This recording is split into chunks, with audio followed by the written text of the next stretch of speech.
this one. I've changed some of my settings.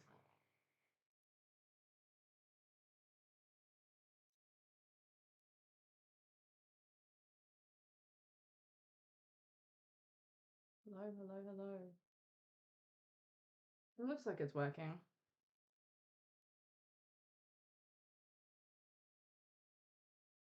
Just gotta load first.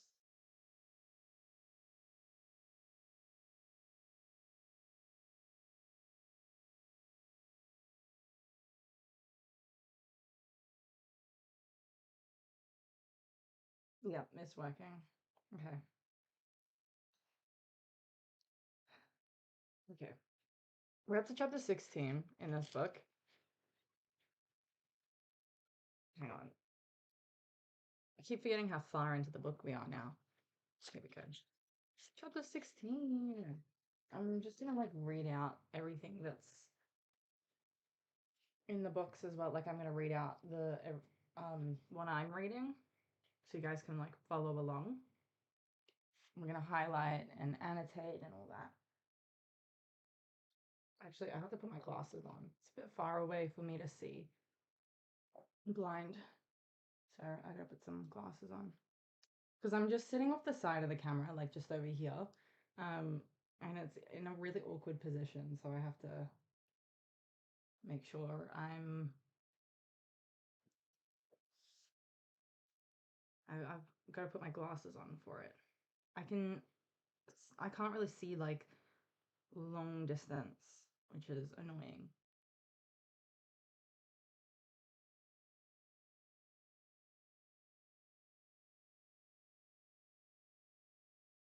I can kind of see it, it's just a bit awkward. It'll strain my eyes.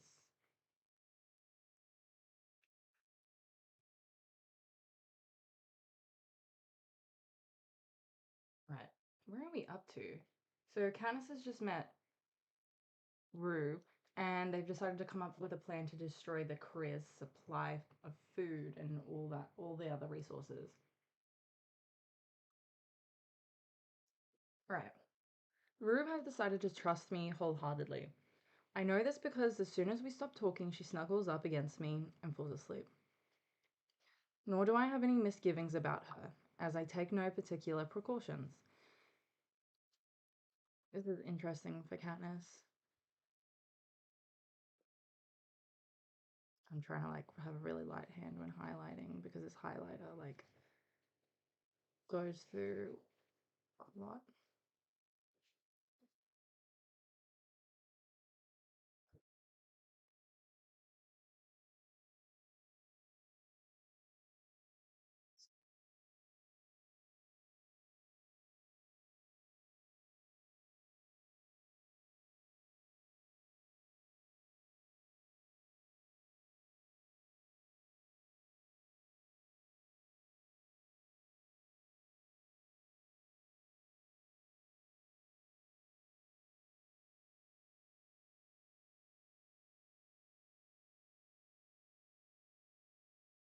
All right, Katniss really trusts people, but Rue reminds her of Prim, so she trusts her.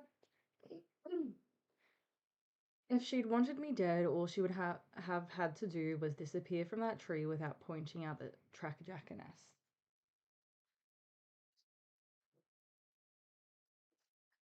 Needling me at the very back of my mind is obvious. Both of us can't win these games, but since the odds are still against either of us surviving, I manage to ignore the thought.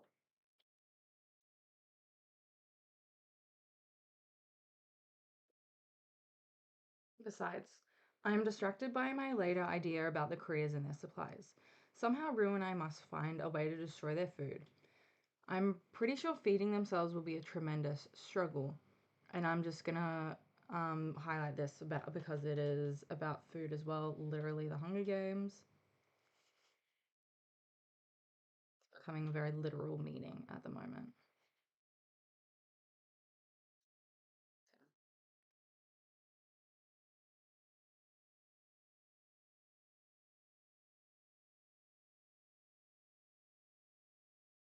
I think I wrote that down on the last page as well. In the last chapter. Yeah, multiple meanings becomes literal.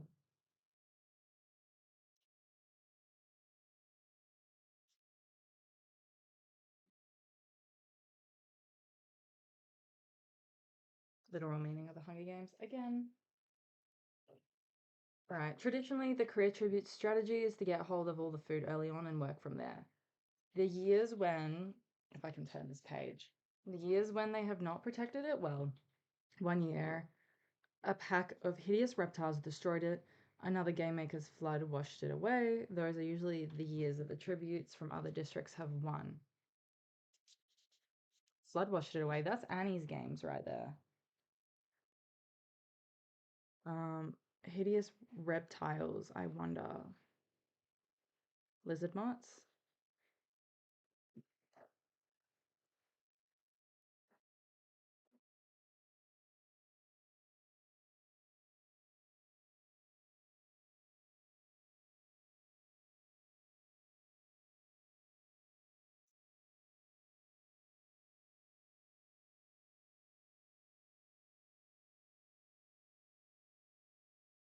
These games right here.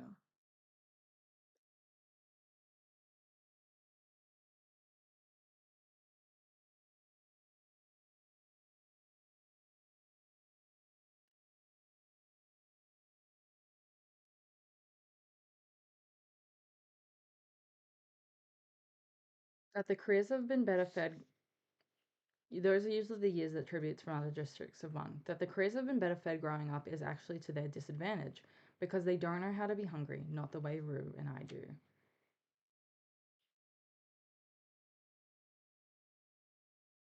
But I'm too exhausted to begin any detailed plan tonight.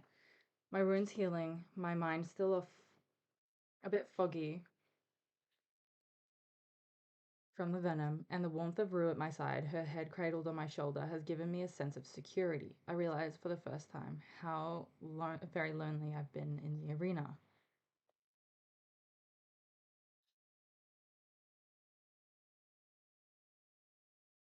I find that quote very interesting, which is why I've highlighted it. I just think it's like powerful to describe how Katniss is lonely in the arena and how isolating it can be to be a tribute in the games.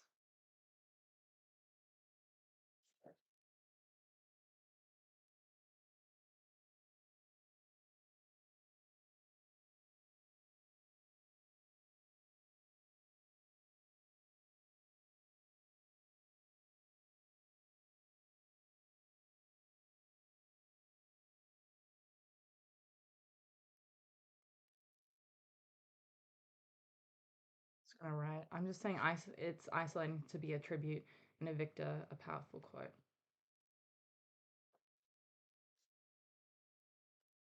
Just like that part of the novel. How oh how comforting the presence of another human being can be. I give in to my drowsiness, resolving that tomorrow the tables will turn. Tomorrow the careers who will have to watch their backs. The boom of the cannon jolts me awake. The sky is streaked with light. The birds are chattering. Rue perches in a branch across from me, her hands cupping something. We wait, listening for more shots, but there aren't any. Who do you think that was? I can't help thinking of Peter. I don't know. It could have been any of the others, says Rue. I guess we'll know tonight. I don't remember who it was that died. Do you guys remember? I have no recollection of who it could have been. I guess we'll find out. Who's left again, I say? I ask. The boy from District 1, both tributes from 2, the boy from 3, Thresh and me, and you and Peter. That's 8. Wait, and the boy from 10, the one with the bad leg, he makes 9. Oh, it must be the one from 10 then. There's someone else, but neither of us can remember who it is. That's Foxface. I wonder how that last one died, says Rue. No telling, but it's good for us. A death should hold the crowd for a bit. Maybe we'll have time to do something before the game makers decide things have been moving too slowly, I say. What's in your hands? Breakfast, says Rue. She holds them out, revealing 2 big eggs. Great. More food. I feel like I'm highlighting most of the books when it comes to their description of food because it is actually kind of most of the books that They mention food so much. The movies really just don't do that justice.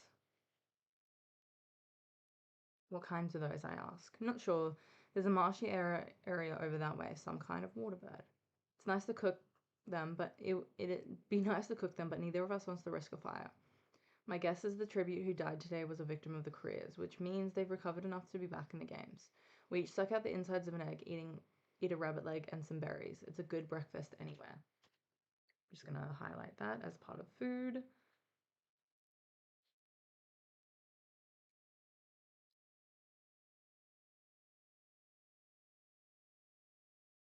Ready to do it? I say, pulling on my pack. Do what? Says Rue. But by the way she bounces up, you can tell she's up for whatever I propose. Today we take out the Chris food, I say. Really? How? You can see the glint of excitement in her eyes. In this way, she's exactly the opposite of Prim, for whom adventures are an ordeal.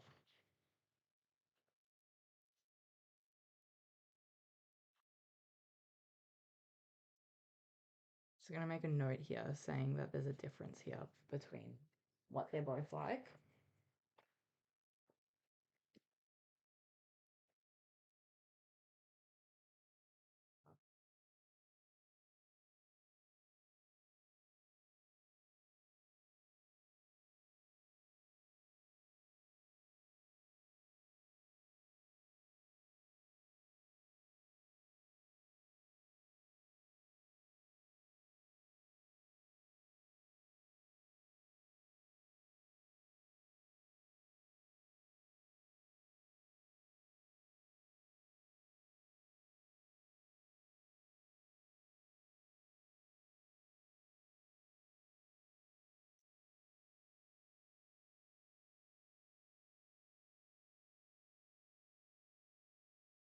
There are differences between Rue and Prim, which is why Rue also represents the Mockingjay.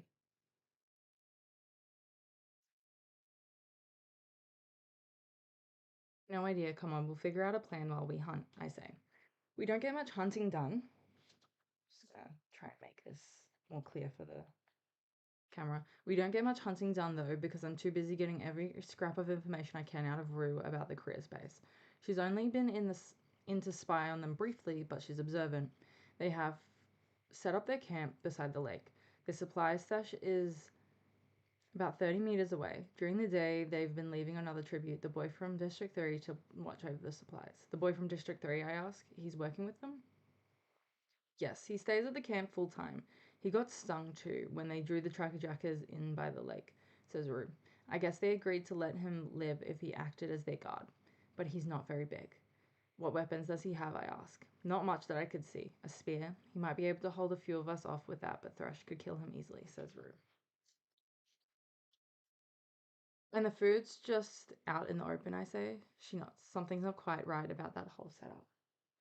I know, but I couldn't tell what exactly, says Rue. Katniss, even if you could get to the food, how would you get rid of it? Burn it, dump it in the lake, soak it in fuel. I poke Rue in the belly, just like I would Prim. Eat it? She giggles. Don't worry, I'll think of something. Destroying things is much easier than making them. I'm gonna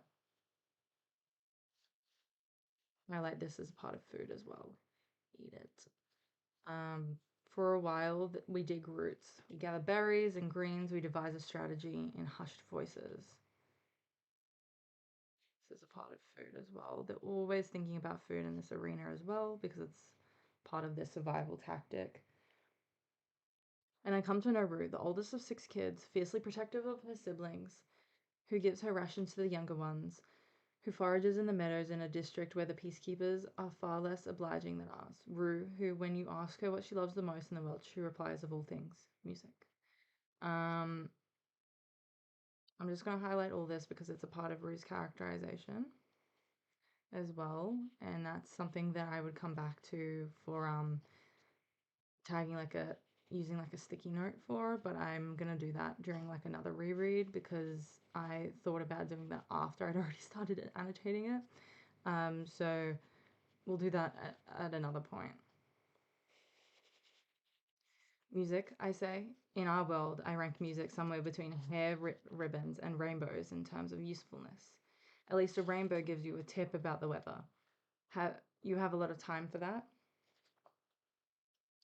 We sing at home, at work, too. That's why I love your pin, she says, pointing to the mockingjay that I've forgotten about. I've again forgotten about. You have mockingjays, I ask?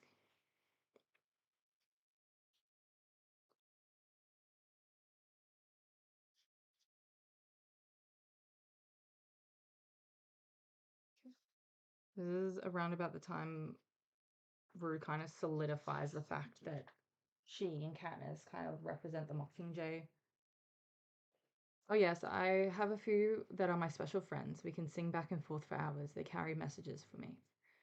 What do you mean? I say. I'm usually up highest, so I'm the first to see the flag that signals quitting time. There's a special little song I do, says Rue. She opens her mouth, sings a little full note run in a sweet, clear voice.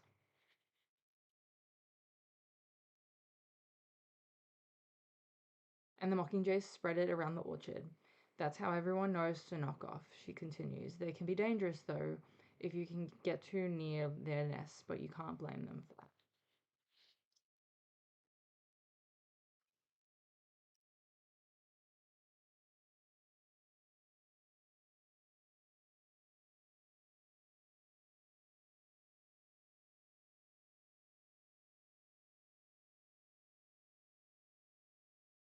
I like the way I spelled Rue there. Just talking about Rue being the mockingjay.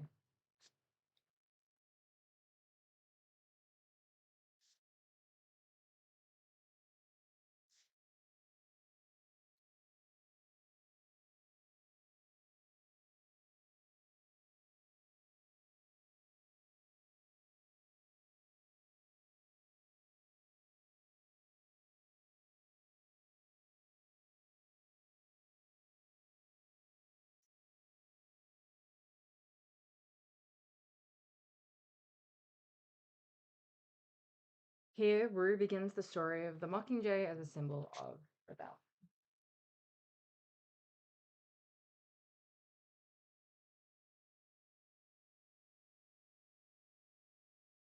Okay.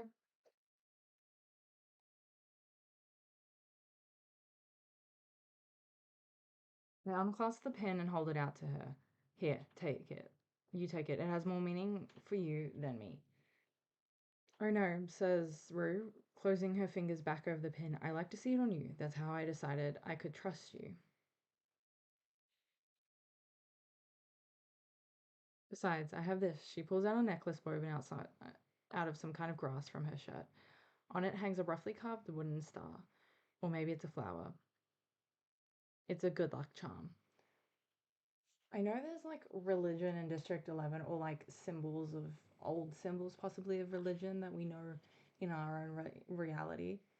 And I wonder if the star has to do with that. She also thinks of it as a flower. Maybe it's just like an actual flower. Yeah. There's a comment in the comment section. Couldn't say why you popped up in my feed. I actually am reading Sunrise on the Reaping now. I love the Hunger Games trilogy as a kid. But cheers to you. I enjoy your accent. Hope you enjoy the book, and it's cool that you stream on your reading annotation on here. Very neat. Enjoy your night/morning. It's like the afternoon for me at the moment. Yeah, it's the time zones are like completely different for all my subscribers. It's very much a struggle to figure out when it'd be a good time to stream because of all the different time zones on my channel. Um, I find it very funny you said that you enjoy my accent. Thank you. But yeah, um, Australian accent, fun fact. But let's get back to annotating the novel. Um, Candace doesn't really know what it is, and I wonder, like, carved wooden star. Maybe it's a flower. Like, what actually would it be?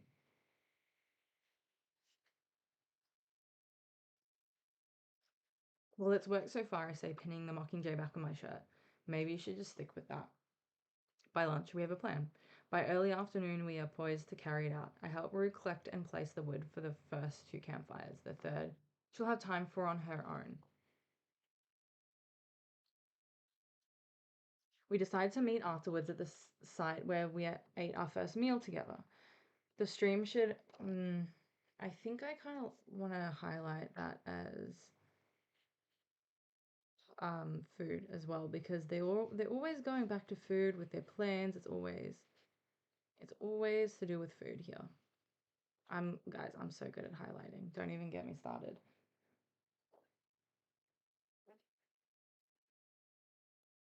Oh, just knocked my camera.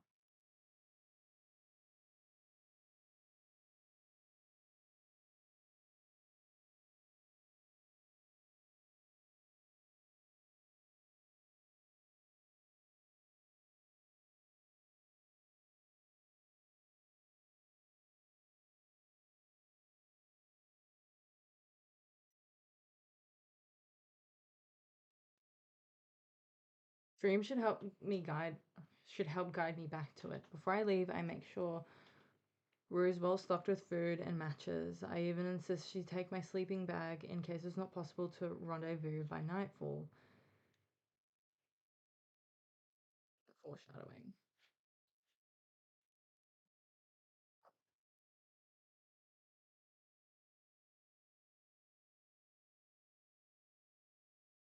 It's very sad.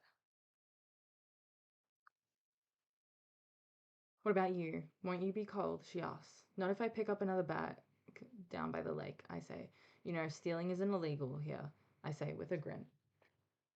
At the last minute, Rue decides to teach me her Mockingjay signal, the one she gives to indicate the day's work is done. It might not work, but if you can hear the Mockingjay singing it, you'll know I'm okay, only I can't get back right away.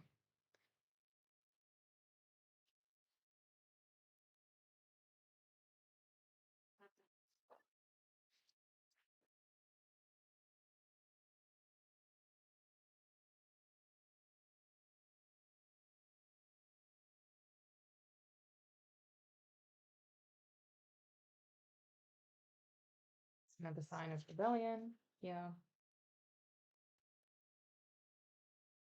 Are there many Mockingjays here? I ask. Haven't you seen them? They've got nests everywhere, she says. I have to admit, I haven't noticed. Okay then, if all goes according to plan, I'll see you for dinner, you say. Yes, get that. Unexpectedly, Rue throws her arms around me. I only hesitate a moment before I hug her back.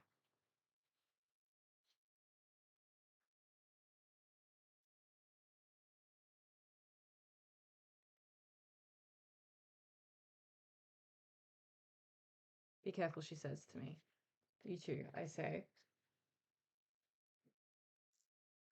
trying to make like a note.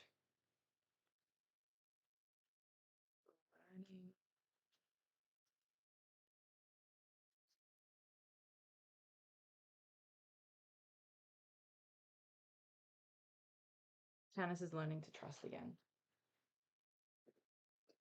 I turn and head back to the stream, feeling somehow worried. Oh, more foreshadowing.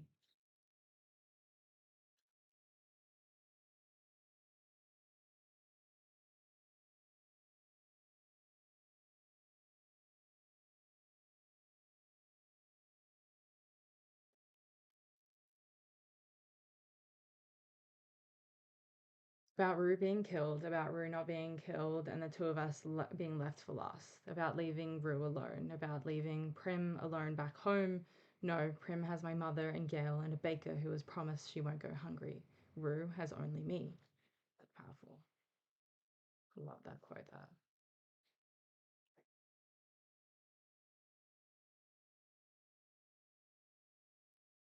Once I reach the stream, I have only to follow I have only to follow it downhill to the place I initially picked it up after the tracker jacket attack. I have to be cautious as I move along the water though, because I find my thoughts preoccupied with unanswered questions, most of which concern Peter. The cannon that fired early this morning, did it signify his death? If so, how did he die? At the hand of a career? And was that in revenge for letting me live?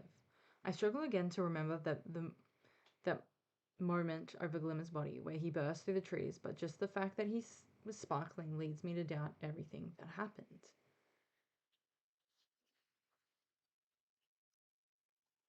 I've been writing down some and to point out that there are longer paragraphs to indicate Katniss is spiraling at some point.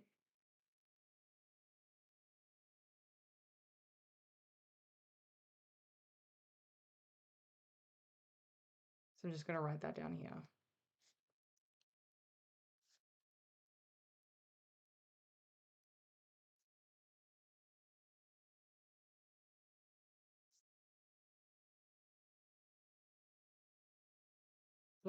A longer paragraph to indicate Candace's spiraling. I must have been moving very slowly yesterday because I reached this shallow stretch where I took my bath in just a few hours. I stopped to replenish my water and add a layer of mud to my backpack. It seems bent on reverting to orange no matter how many times I cover it.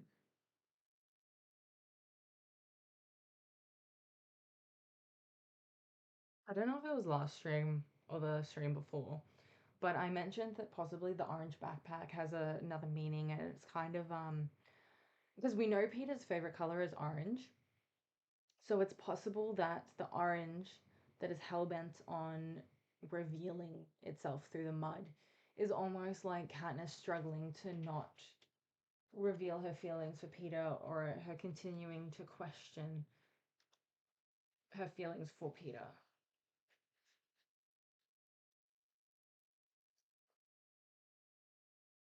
I'm just trying to figure out where to write this.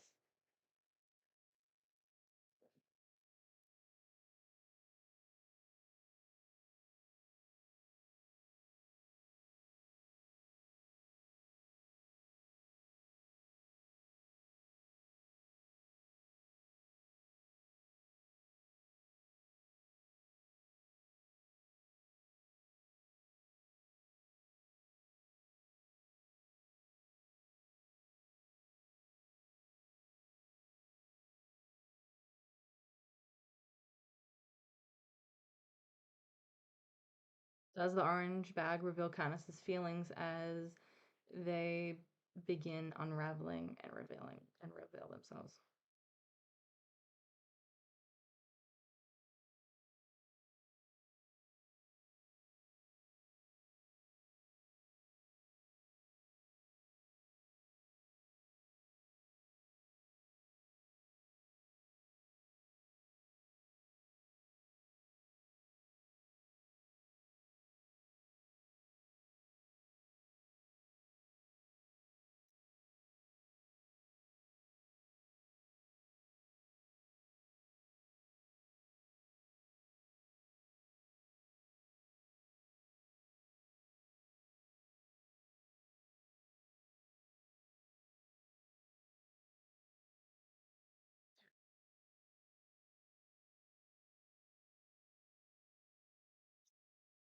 Some highlight part as well.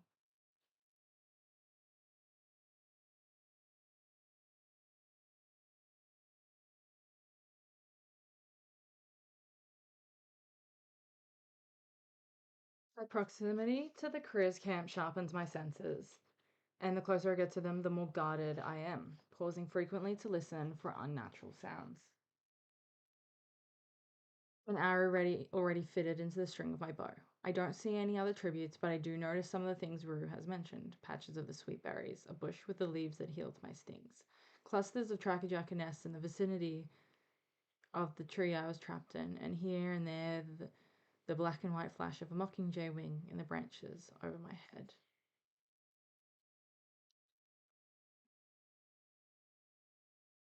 The description of the mockingjay as well.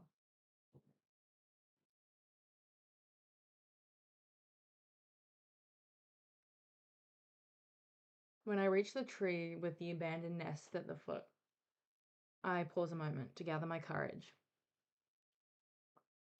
Rue has given specific instructions on how to reach the best spying place near the lake at this point. Remember, I tell myself, you're the hunter now, not them. I get a firmer grasp on my bow and go on. I make it to the copse Rue has told me about, and again, have to admire her cleverness. It's right at the edge of the wood, but the bushy foliage is so thick down low I can easily observe the career camp without being spotted. Between us lies the flat expanse where the games began. There are 4 tributes: the boy from District 1, Cato, and the girl from District 2, and a scrawny, ashen-skinned boy who must be from District 3. He made almost no impression on me at all during our time in the capital. That's so bad, Katniss. I can remember almost nothing about him. Not his costume, not his training school, not his interview. Caddis, wow, how judgmental. Even now, as he sits there, fiddling with some kind of plastic box, he's easily ignored in the presence of his large and domineering companions. But he must be of some value, or they wouldn't have bothered to let him live.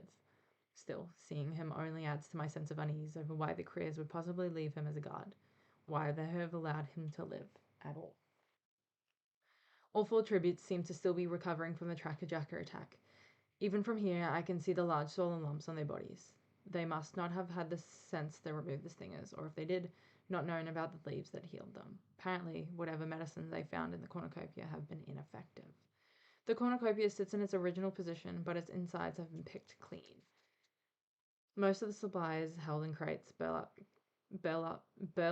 sacks, and plastic bins are piled neatly in a pyramid in what seems a questionable distance from the camp. Others are sprinkled around the perimeter of the pyramid, almost mimicking the layout of supplies around the cornucopia on the onset of the games. A canopy of netting that, aside from the discouraging birds, seems to be useless, shelters the pyramid itself. There's a lot of context that Suzanne Collins, is it like, what's the other word I'm looking for? Not context. It's like world building, but it's not world building. It's like, I can't think of the word right now. Oh, damn it, I just had the, anyway, it's a lot of context. Okay, let's move on. The whole setup is completely perplexing. The distance, the netting, the presence of the boy from District 3. One thing's for sure, destroying these supplies is not going to be as simple as it looks. Some other factor is at play here. And I'd better stay put until I figure out what it is. My guess is the pyramid is booby-trapped in some manner. I think of the concealed pits, the sending nets, the thread that, when broken, sends a poisonous dart into your heart. Really, the possibilities are endless. While I'm mulling over my options, I hear Cato shout. He's pointing up to the woods far beyond me, and without turning, I know that Rue must have set the first campfire. We made sure to gather enough green wood to make the smoke noticeable. The Krias begin to arm themselves at once. There's not a lot that I want to highlight here. It's just a lot of, oh my god, is exposition the word I was thinking of? Yes, I was trying to think of exposition. I don't know if that's actually accurate to what this is, but anyway, what I'm thinking of is that there's a lot of context and scene setting here. So I just want to make a note that it's setting the scene, but I don't want to highlight any of it. Otherwise, I'd be highlighting the entirety of both the pages.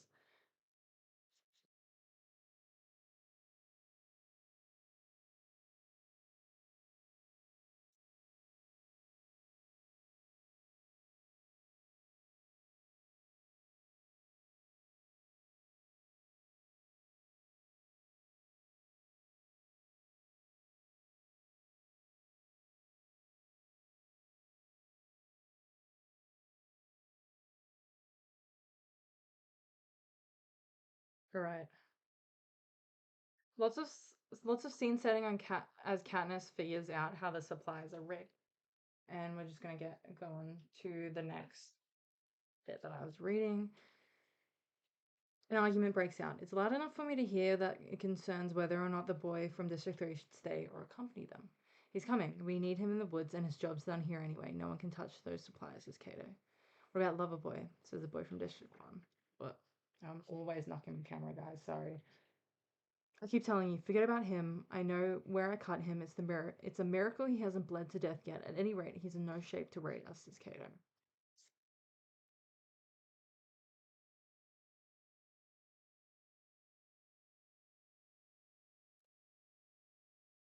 So Peter is out there in the woods, wounded badly, but I'm still in the dark on what motivated him to betray the careers. I'm going to highlight this part.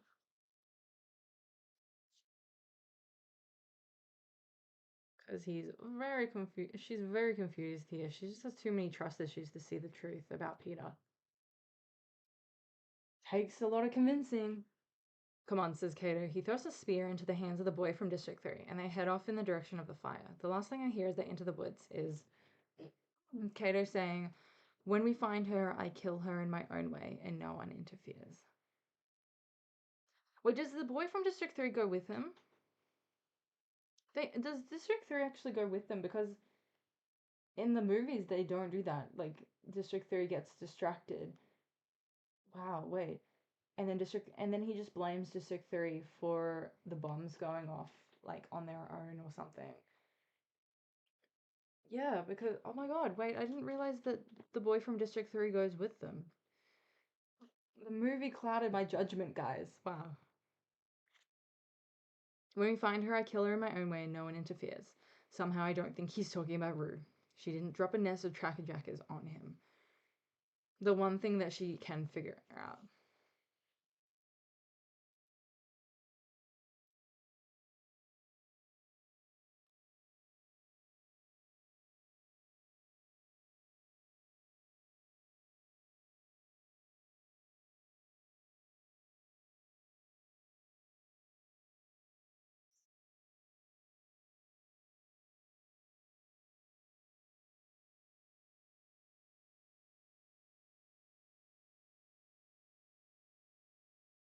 The one thing Katniss is trust that she doesn't cloud.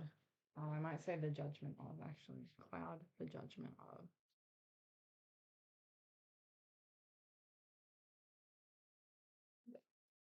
Yeah, it sounds better.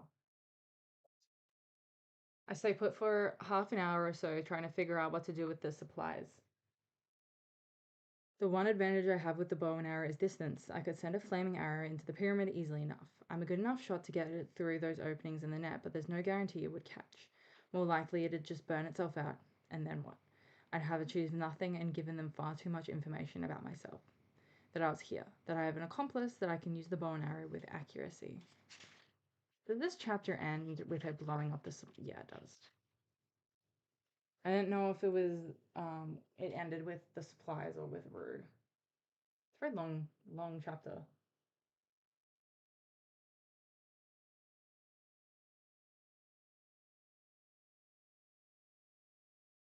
There's no alternative. I'm going to get in closer and see if I can't discover what exactly protects the supplies. In fact, I'm just about to reveal myself when a movement catches my eye. Several hundred meters to my right, I see someone emerge from the woods. Foxface. For a second, I think it's Rue, but then I recognize Foxface. She's the one we couldn't remember this morning, creeping out onto the plain. When she decides it's safe, she runs for the pyramid with quick, small steps. Just before she reaches the circle of supplies that have been littered around the pyramid, she stops, searches the ground, and carefully places her feet on a spot. She then begins to approach the pyramid with strange little hops, sometimes landing on one foot, teetering slightly, sometimes risking a few steps. At one point, she launches up in the air over a small barrel and lands poised on her tiptoes. But she overshoots slightly, and her momentum throws her forward. I hear her give a sharp squeal as her hands hit the ground, but nothing happens. In a moment, she's regained her feet and continues until she has reached the bulk of the supplies. So I'm right about the booby trap, but it's clearly more complex than I had imagined. I was right about the girl, too. How wily is she to have discovered this path into the food and to be able to replicate it so neatly?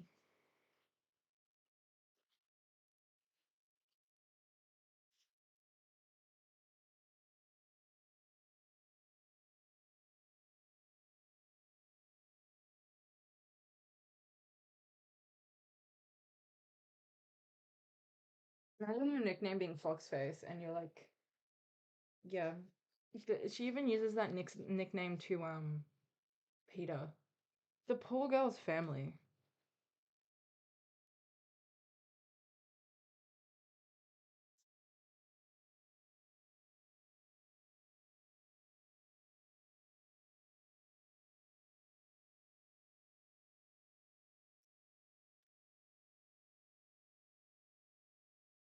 Fills her pack, taking a few items from a variety of containers, crackers from a crate, a handful of apples from a bell-up sack that hangs suspended from a rope off the side of the bed. Also, this is food as well,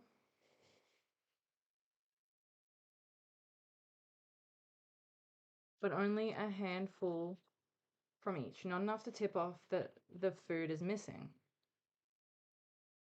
Not enough to cause suspicion, and then she's doing her odd little dance back out of the circle and scampering into the woods again, safe and sound. I realize I'm grinding my teeth in frustration. Foxface has confirmed what I'd already guessed, but what sort of trap have they laid that requires such dexterity? Has so many trigger points. Why did she squeal so as her hands made contact with the earth? You'd have thought, and it slowly begins to dawn on me, you'd have thought the very ground was going to explode. It's mind, I whisper. That explains everything. The career's willingness to leave their supplies, Foxface's reactions, the involvement of the boy from District 3, where they have the factories, where they make televisions and automobiles and explosives. I imagine in the capital would already know what the careers had been doing here, but imagine them watching this and knowing and finding out, like, how am I just trying to word this? And then watching Katniss find out as well. Like, that'd be very entertaining for the capital.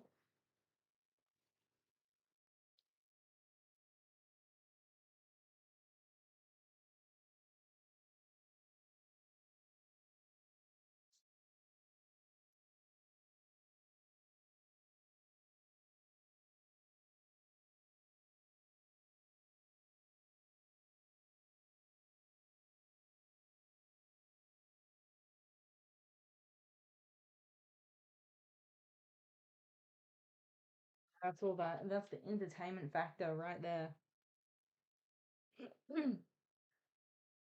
Where was I up to? But where did he get them? In the supplies? That's not the sort of weapon the game makers usually provide, given that they like to see the tributes draw blood. Personally, we slip out of the bushes and cross one of the round metal plates that lifted the tributes into the arena. The ground around it has dug up and patted down. The landmines were disabled after the 60 seconds we stood on the plates, but the boy from District 3 must have managed to reactivate them. I've never seen anyone in the games do that. I bet it came as a shock, even to the game makers. Well, hooray for the boy from District 3 for putting one over on them, but what am I supposed to do now? Oh, just had a thought about this section here.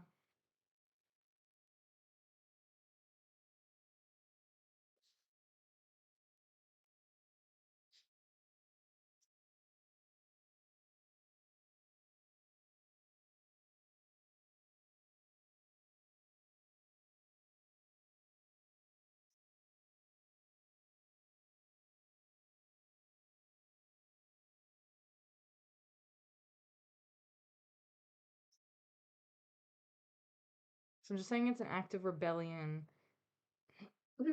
that would have consequences if the boy had become the victor. An act of rebellion that would have consequences if the boy had become the victor because he put one over on the game makers. But what am I supposed to do now? Obviously, I can't go strolling into that mess without blowing myself sky high. Am I on that? Yep. As for sending in a burning arrow, that's more laughable than ever. The mines are set off by pressure. It doesn't have to be a lot either. One year, a girl dropped her token, a small wooden ball, while she was at her plate, and they literally had to scrape bits of her off the ground. I'm just going to highlight that because it's like a part of the games, how the games work, the history of the games, you know.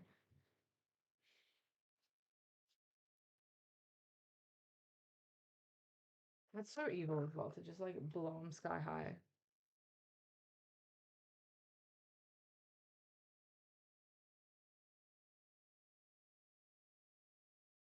Like there's a little children. My arm's pretty good. My arm's pretty good. I might be able to chuck some rocks in there and set off what, maybe one mine that could start a chain reaction, or could it? Would the boy from District 3 have placed the mines in such a way that a single mine would not disturb the others? Thereby protecting the supplies but ensuring the death of the invader. Even if I Even if I only blew up one mine, I'd draw the Kriz back down on me for sure. And anyway, what am I thinking? There's that net, clearly strung to deflect any such attack. Besides, what I'd really need is to throw about 30 rocks in there at once, setting off a big chain reaction, demolishing the whole lot. Almost done with chapter 16, and then we'll do chapter 17. I glance back up at the woods. The smoke from Rue's second fire is wafting towards the sky. By now, the creators have probably begun to suspect some sort of trick. Time is running out. There is a solution to this. I know there is, if I can only focus hard enough. I stare at the pyramid, the bins, the crates, too heavy to topple over with an arrow.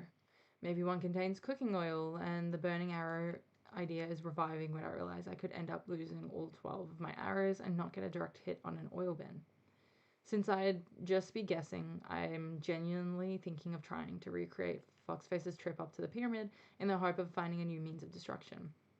When my eyes light up on the burlap bag of apples, I could sever the rope in one shot. Didn't I do as much in the training center? It's a big bag, but it might only be good for one explosion. If only I could free the apples themselves. I know what to do. I move into range and give myself 3 hours to get the job done.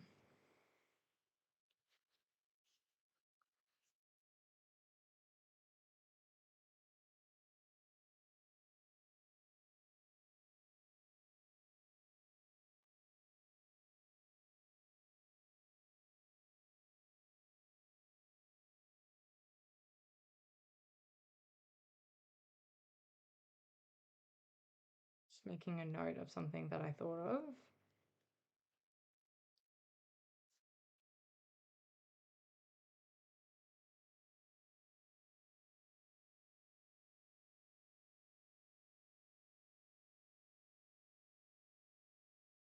So what I've written is, I wonder if the game makers, I wonder if the game makers were hoping Katniss would do this, and essentially like using her skills that she showed during her like private session to get the score, that they did for their like skills in the arena, and they saw that and were like hoping something along the lines would happen again in the actual games. I know what to do. I move into range and give myself 3 hours to get the job done. I place my feet carefully, blocking out the rest of the world as I take meticulous aim. The first arrow tears through the side of the bag near the top, leaving a slit in the burlap. The second widens it to a gaping hole. I can see the apple teetering when I let the third arrow go, catching the torn flap of burlap and ripping it from the bag. For a moment, everything seems frozen in time. Then the apples spill to the ground and I'm blown backwards into the air. How's the end of chapter 16 then? Okay. We're doing chapter 17 as well today. Um, let's see how long this chapter is. Where am I up to? 268. You'll find that I can't do simple math very quickly in my head, which you're about to find out very obviously. 281. Oh dear God. 10, 12, 13 pages. Correct me if I'm wrong. I'm really bad at math, guys. That's fairly short, actually, that chapter. But this is the most devastating chapter. Yeah. This one and chapter 18 are the most devastating chapters because we know Rue dies. So it's very sad, guys.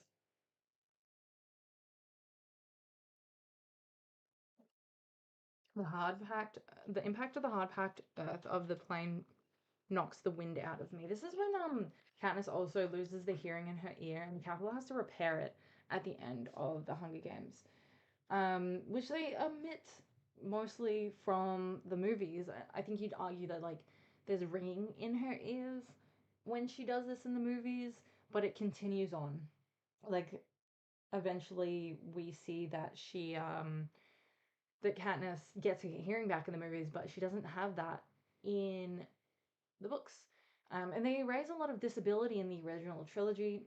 I think they add more of that diversity back in Songbirds and Snakes, but here they don't do that quite as much, um, which is such a disappointment because it does very much add to the like diversity of the Hunger Games as a whole.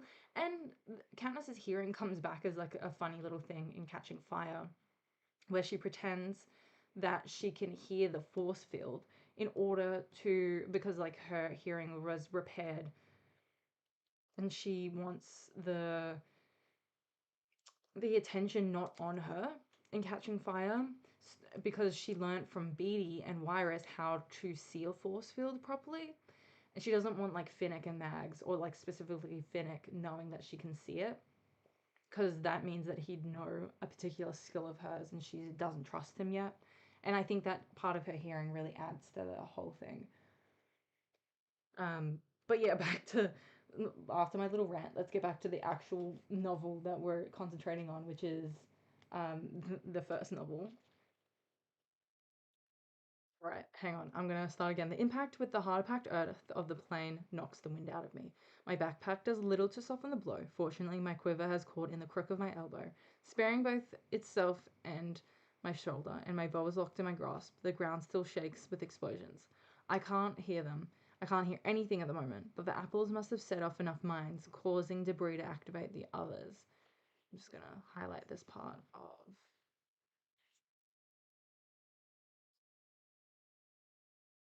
At the moment, the hearing not being able to hear anything continues.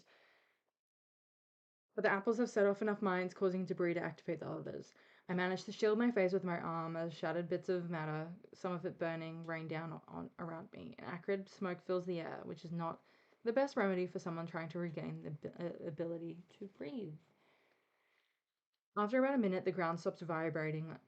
I roll on my side and allow myself a moment of satisfaction at the sight of the smoldering wreckage that was recently the pyramid. The careers aren't likely to salvage anything out of that. I'd better get out of here, I think. They'll be making a beeline for the place. But once I'm on my feet, I realize escape might not be so simple. I'm dizzy, not the slightly wobbly kind, but the kind that sends the trees sweeping around you and causes the earth to move in waves under your feet. I take a few steps and somehow wind up on my hands and knees. I wait a few minutes to let it pass, but it doesn't. A few minutes instead of a few moments? Jeez. Wow, really pushing the time limit there, Katniss.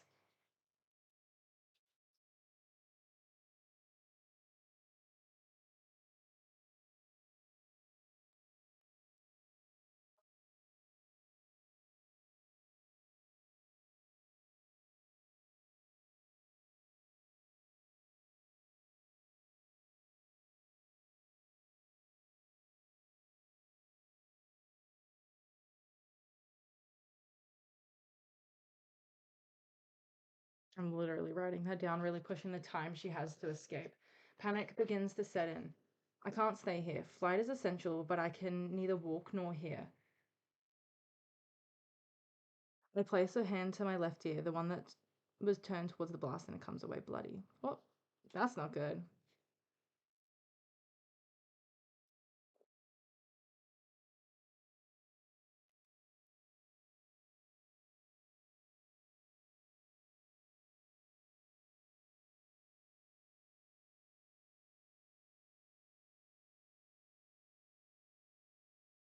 Just writing a note disability in the game surrounding Katniss's ear and the fact that her hearing doesn't return until there's like actual reconstruction done in her ear from the capital.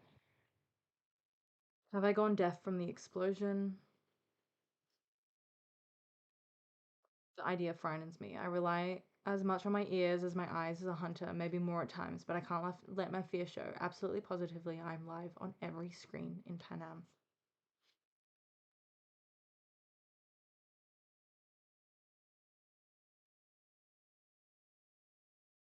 This is once again Katniss's awareness of entertainment.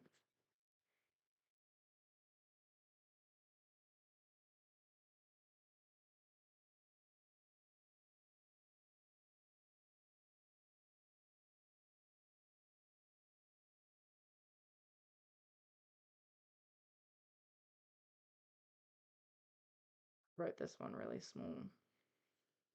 Katniss's awareness of how the games work. No blood trails, I tell myself, and I manage to pull my hood over my head, tie the cord under my chin with uncooperative fingers. That should help soak up the blood. I can't walk, but can I crawl? I move forward tentatively. Yes, if I go very slowly, I can crawl. Most of the woods will offer insufficient cover. My only hope is to make it back to Ruse Copse and conceal myself in greenery. I can't get caught out here on my hands and knees in the open. Not only will I face death, it's sure to be a long and painful one at Cato's hand. The thought of Prim having to watch that keeps me doggedly inching my way through the hideout. I don't know if I pronounced that right, but we'll see. Hello to the commenter. I don't know how to say your username, but hi. Welcome to the live stream. Another blast knocks me flat on my face. A stray mine set off by some collapsing crate. This happens twice more. I'm reminded of those last few kernels that burst when Prim and I popped corn over the fire at home.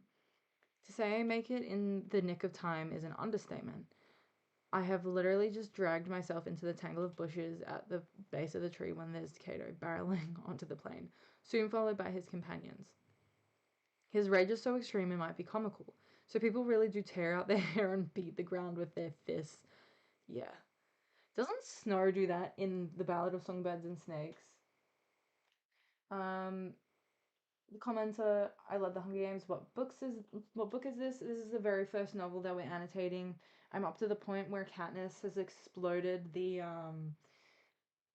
what was I saying? I lost my train of thought. I'm up to the point where Katniss has exploded the career's supplies. She's currently separated from Rue. And at the end of this chapter, something devastating happens. So we have like 11 pages left, I think, of this chapter. And it's gonna be so sad. I wanted to I wanted to highlight some of this. It because this is Cato's characterization. He clearly was like mentally deranged before coming into the Hunger Games. Um because he so obviously has like anger management issues going into this. There's hello, first time watcher here. Hi, how you doing? Welcome to the stream.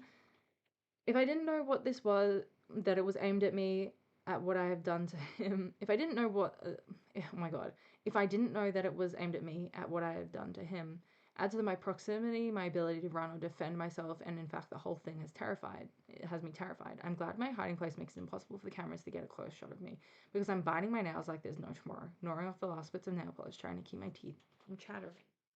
She's very close to the career tribute at the moment. She very well could be dying or be killed at this point.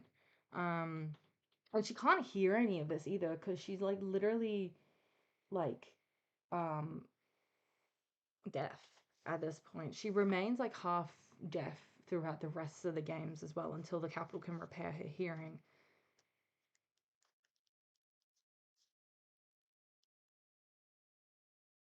I'm just writing a note about Gale's characterization. He obviously had mental slash anger issues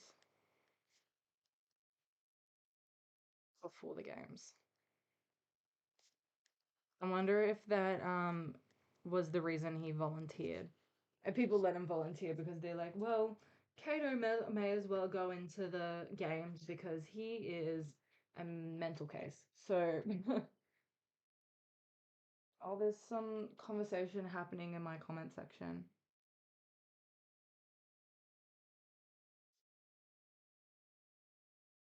What's your favorite book out of the Hunger Games in the entire series? People think this is like very controversial of me, because I've heard some people don't like the book, but I like the Ballad of Songbirds and Snakes. I think it's like from a literary perspective, it is objectively really good because of the way Susan Collins has written it, especially in third person.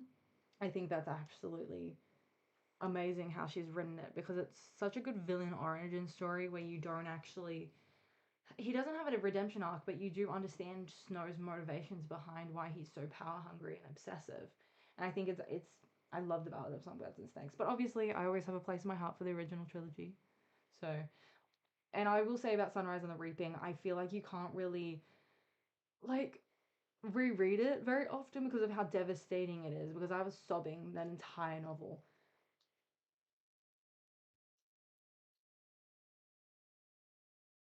We have really different opinions. Yeah, well, if you guys want to let me know in the comments, like, what is your favorite novel and why, I would love to know as well. While I'm going and reading through the rest of this chapter as well, let me know your thoughts. The boy from District 3 throws stones into the ruins and must have declared all the mines activated because the Krias are approaching the wreckage.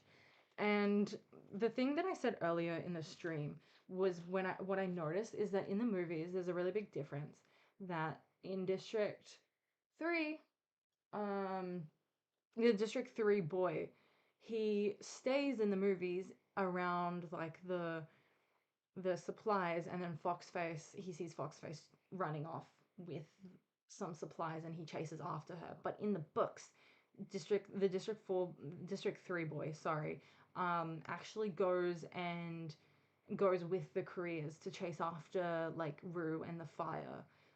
When they see it, the smoke coming out from the horizon. So the District 3 boy is actually gone the whole time. Um, and Kato simply takes his anger out on the District 3 boy because it was from his landmines instead.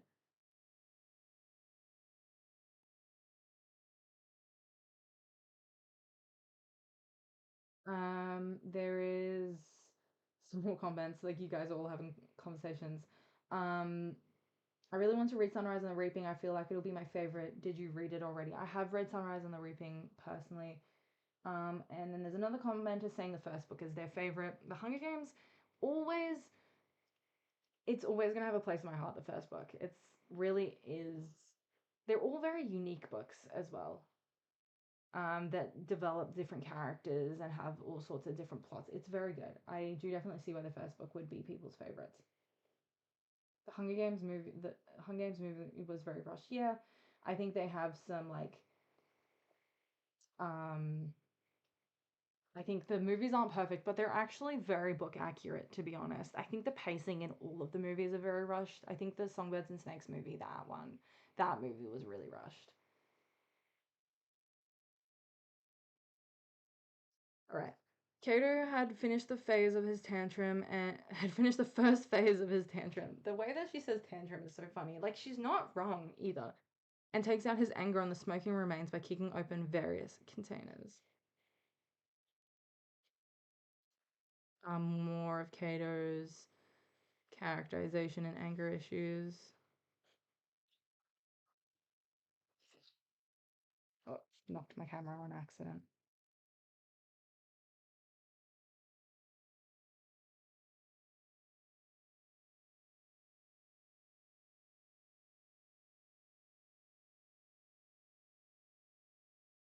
Right. The other tributes are poking around in the mess looking for anything to salvage, but there's nothing. The boy from District 3 has done his job too well. This idea must occur to Kato too because he turns on the boy and appears to be shouting at him. The boy from District 3 only has time to turn and run before Kato catches him in a headlock from behind. This is really graphic. I can see the muscles ripple in Kato's arms as he sharply jerks the boy's head to the side. That's crazy.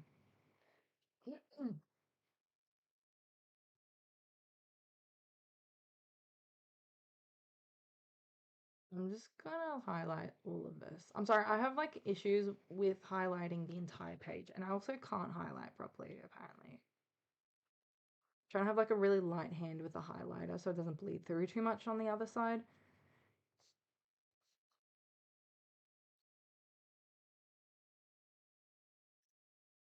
It's kind of crazy that Kato acts this like deranged.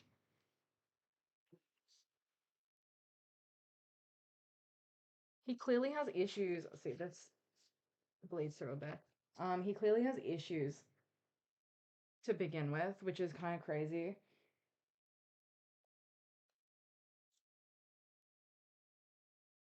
It's that quick. The death of the boy from District 3. The other two careers seem to be trying to calm Kato down. I can tell he wants to return to the woods, but they keep pointing out at the sky, which puzzles me until I realize, of course. They think whoever set off the explosion is dead. They don't know about the arrows and the apples. They assume the booby trap was faulty, but the The tribute who blew up the supplies would be killed doing it. If there was a cannon shot, it could have been easily lost in the subsequent explosions. The shattered remains of the thief were moved by hovercraft. They retired to the far side of the lake to allow the game makers to retrieve the body of the boy from District 3, and they wait.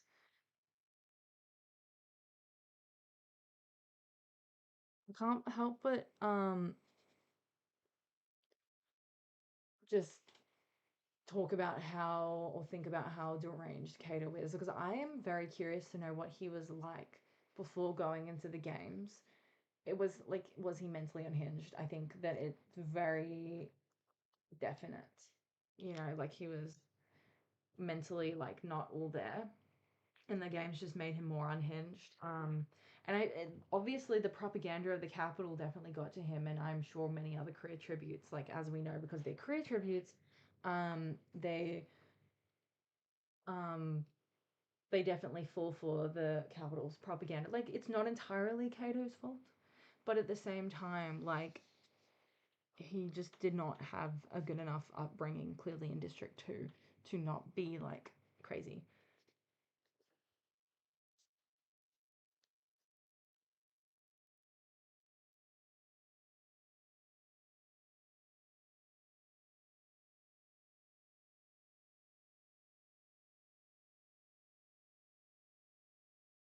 Where was I up to? Okay, we're just turning the page now.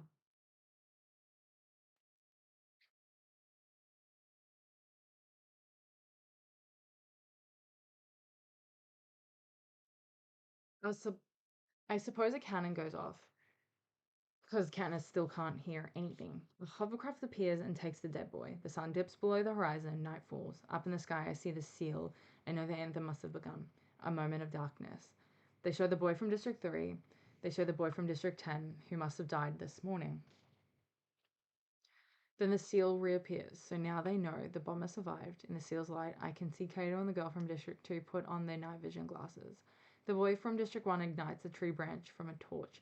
That is such a terrifying image, illuminating the grim determination on all their faces. The crews stride back in the woods to hunt.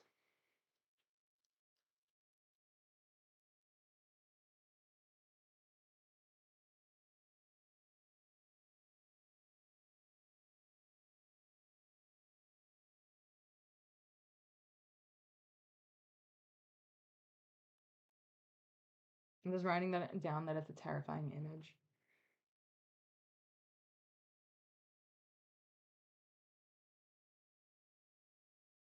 I like that you guys are having like conversations in the comment section as well.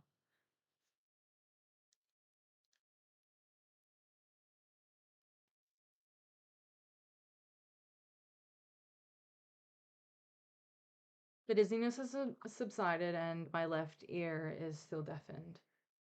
Disability again here.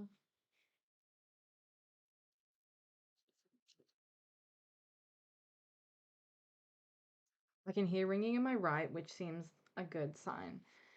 She still remains like half deaf at the end of the novel, though, so. Alright. There's no point in leaving my hiding place, though. I'm about as safe as I can be. Here at the crime scene, they probably think the bomber has a 2 or 3 hour lead on them. Still, it's a long time before I risk moving. The first thing I do is dig out my own glasses and put them on, which relaxes me a little, to have at least one of my hunter's senses working. I drink some water and wash the blood from my ear, fearing the smell of meat will draw unwanted predators. Fresh blood is bad enough. I make a good meal out of the greens and roots and berries Rue and I gathered today. I'm also highlighting all of the places where food is mentioned because of the double meaning of the Hunger Games. Sometimes it's a literal meaning, sometimes it means the food and how much the districts are starving compared to the capital. Sometimes it's just the name of the game. Um, it has so many layered meanings in the books. And you'll notice as you read, if you want to like notice all the times they mention food, it's like constant. Like every plan, everything has to do with food in some way. Um, which is like obvious from the title, but at the same time, it's still kind of crazy how much that they mention food. Um, and it's also very weird, I guess. Like they omit so much of that from the movies because it's such an important part of the plot is all the food. They do say that a lot in the in they at the beginning when Katniss and Peter first reaped and they enter the train and there's all this like luxurious food that they get to eat and there's a whole scene like that. But they don't do a lot of that throughout the rest of the movies, which I find very interesting.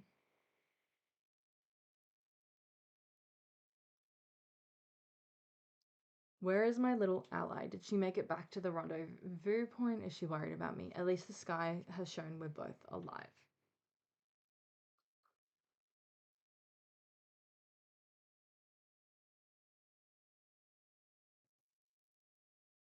I run through the surviving tributes on my fingers. The boy from 1, both from 2, Foxface, both from 11 and 12, just 8 of us.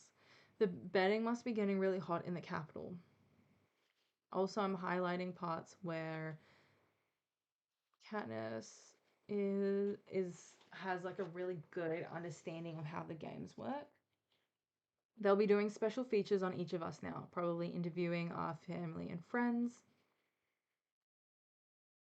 So I'm just highlighting how the games work as well.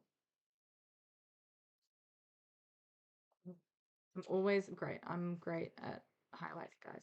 It's been a long time since a tribute from District 12 has made it into the top 8. Wow. Good for them. Probably a lot to do with Hamish and his lack of sobriety as well. And now there are 2 of us, although from what Cato said, Peter's on his way out. Not that Cato is the final word on anything. Didn't he just lose his entire stash of supplies? Get him, Katniss.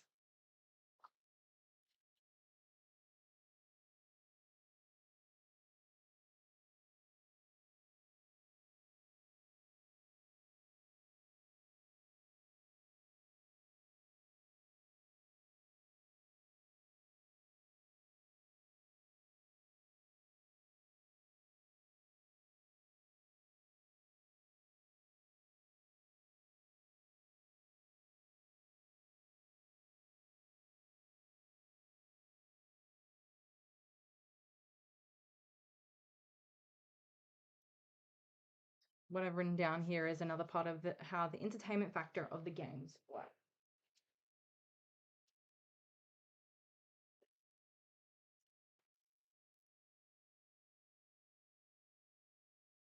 Let the 74th Hunger Games begin, Cato, I think. Let them begin for real. A cold breeze has sprung up. I reached for my sleeping bag before I remember I left it with Rue. I was supposed to pick up another one, but with the mines and all, I forgot. I begin to shiver. Since roosting overnight in a tree isn't sensible anyway, I scoop out a hollow under the bushes and cover myself with leaves and pine needles. Still freezing. I lay my sheet of plastic over my upper body and position my backpack to block the wind. It's a little better. I begin to have more sympathy for the girl from District 8 who lit up the fire that first night. But now it's me who needs to grit my teeth and tough it out until morning. More pine needles. I pull my arms inside my jacket and tuck my knees up to my chest. Somehow, I drift off to sleep. When I open my eyes, the world looks slightly fractured, and it takes a minute to realize that the sun must be well up and the glasses fragmenting my vision. As I sit up and remove them, I hear a laugh somewhere near the lake and freeze. The laugh's distorted, but the fact that it registers at all, I must be regaining my hearing. Yes, my right ear can hear again, although it's still ringing. Katniss's hearing, I'm just going to highlight that because once again, it's like disability. As for my left ear, well, at least the bleeding has stopped. I peer through the bushes, afraid the careers have returned, trapping me here for an indefinite time.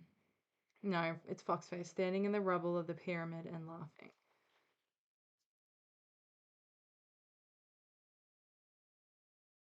She's smarter than the careers, actually, she's smarter than the careers, actually finding a few useful items in the ashes. A metal pot, a knife blade. I'm perplexed by her amusement until I realize the career's stores eliminated, she might actually stand a chance. Just like the rest of us. It crosses my mind to reveal myself and list her as a second ally against the pack, but I rule it out. There's something about the sly grin that makes me sure that befriending Foxface would ultimately get a knife in the back.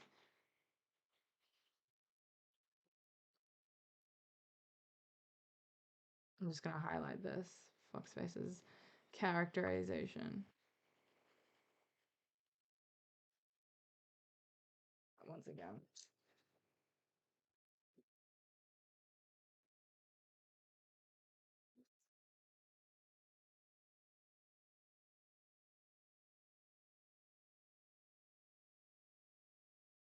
Just saying more of her characterization. Just that's what I'm writing down. I like to be able to reference it later on about who they are. With that in mind, this might be an excellent time to shoot her, but she's heard something. Not me, because her head turns away towards the drop off and she sprints for the woods. I wait. No one. Nothing shows up. Still, if Foxface thought it was dangerous, maybe it's time for me to get out of here, too. Besides, I'm eager to tell Rue about the pyramid. Since I have no idea where the careers are, the route back by the stream seems as good as any. I hurry, loaded bow in one hand, a hunk of cold grusling in the other. Once again, food. See, it's like every other page is talking about food, which is crazy how much Susan Collins does this. She doesn't totally get. She totally does it on purpose.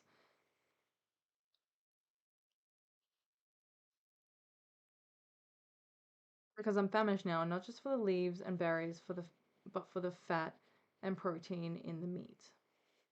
The trip to the stream is uneventful. Once there, I refill my water and wash. Take particular care with my injured ear. Then I travel uphill, using the stream as a guide. At one point, I find boot prints in the mud along the bank.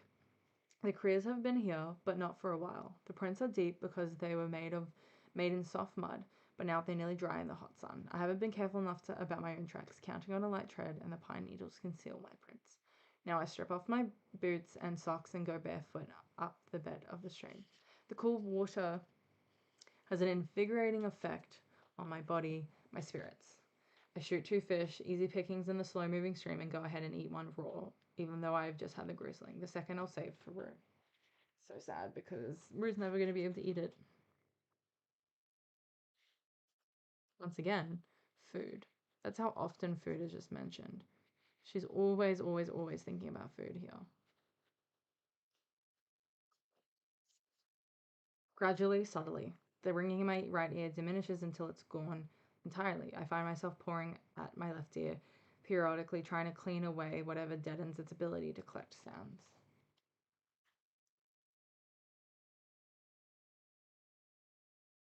Highlighting this part, and I'm going to make a note about how Katniss's disability increases.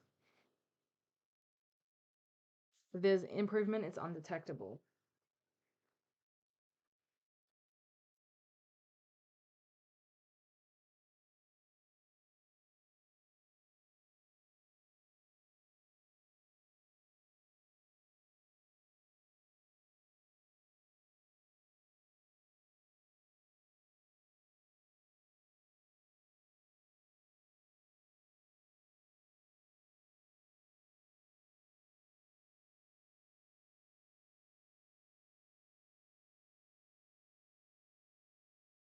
Katniss's disability increases, affecting her survival skills. I don't like how I've written this part. I'm just going to fix it. This is better. Okay.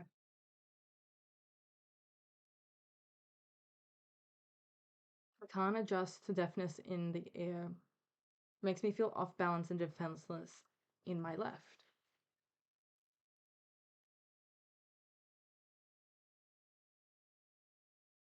Blind, even. Keeps turning to the injured side as my right. My head keeps turning to the injured side as my right ear tries to compensate for the wall of nothingness, where yesterday there was a constant flow of information. The more time that passes, the less hopeful I am that this is an injury that will heal. We also know that there's a District 11 tribute that it has no hand. And he chooses, and I guess it'd be an act of rebellion. I think that's what I've seen people talk about before, that it's an act of rebellion to remain disabled and not use a capital prosthetic so they don't look like perfect in the sense that the capital wants them to look perfect in that way.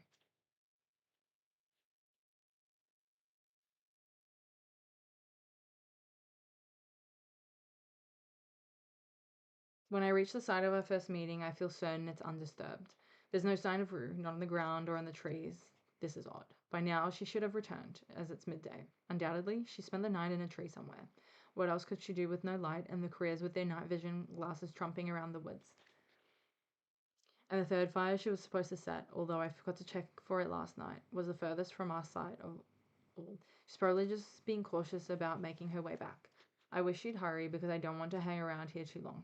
I want to spend the afternoon traveling to higher ground, hunting as we go, but there's really nothing for me to do but wait. I wash the blood out of my jacket and my hair, clean my ever-growing list of wounds. The burns are much better, but I use a bit of medicine on them anyway. The main thing to worry about now is keeping out infection. I go ahead and eat the second fish.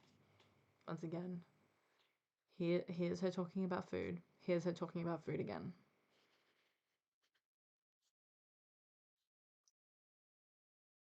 It isn't going to last long in the sun, but it should be easy enough to spare a few more for Rue, if she would just show up. Feeling too vulnerable on the ground with my lopsided hearing, I scale a tree to wait. If the Krias show up, this will be a fine place to shoot them from. Sun moves slowly. I do things to pass the time, chew leaves and apply them to my stings, which are deflated but still tender, comb through my damp hair with my fingers and braid it, lace my boots back up, check over my bow and remaining 9 arrows, test my left ear repeatedly for signs of life, but a rustling put by rustling a leaf near it, but without good results.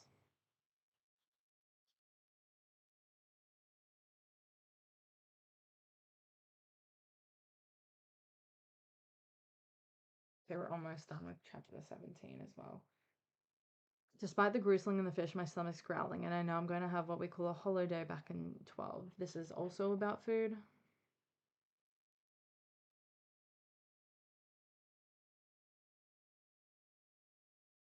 It's probably because she spent a lot of energy. That's a day where no matter what you put in your belly, it's never enough.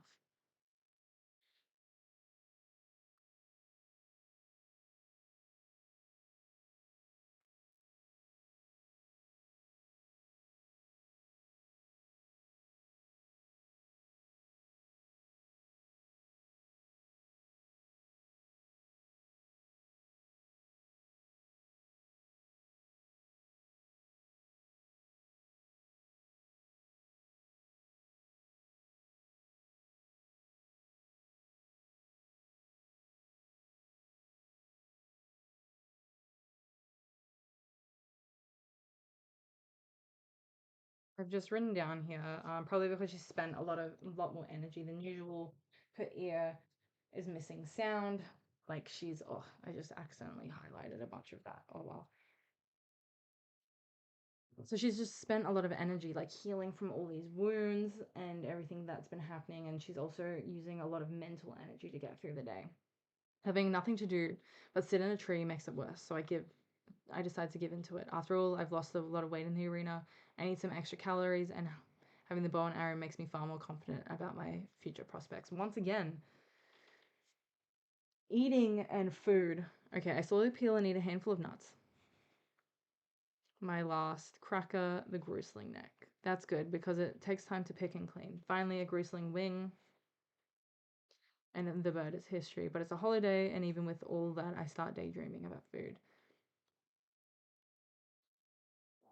Particularly the decadent dishes served in the capital.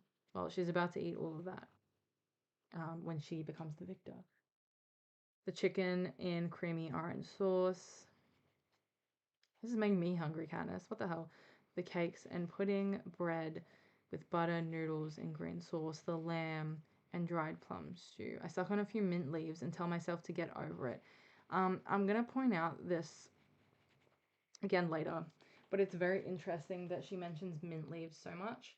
Um, because I hear a lot of people being like, the fact that Katniss and Peter are kissing in the arena and like they aren't as clean. They aren't very clean at this point.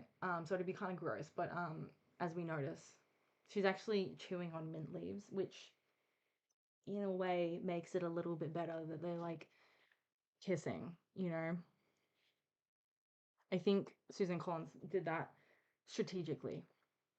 Mint is often good because we drink mint tea after supper often, so it tricks my stomach into thinking eating time is over, sort of. Dangling up in the tree with the sun warming me, a mouthful of mint, my bow and arrows at hand. This is the most relaxed I've been since I entered the arena. If only Rue would show up. We could clear out. As the shadows grow, so does my restlessness. By late afternoon, I'm resolved to go looking for her. I can at least visit the spot where she set the third fire and see if there are any clues to her whereabouts.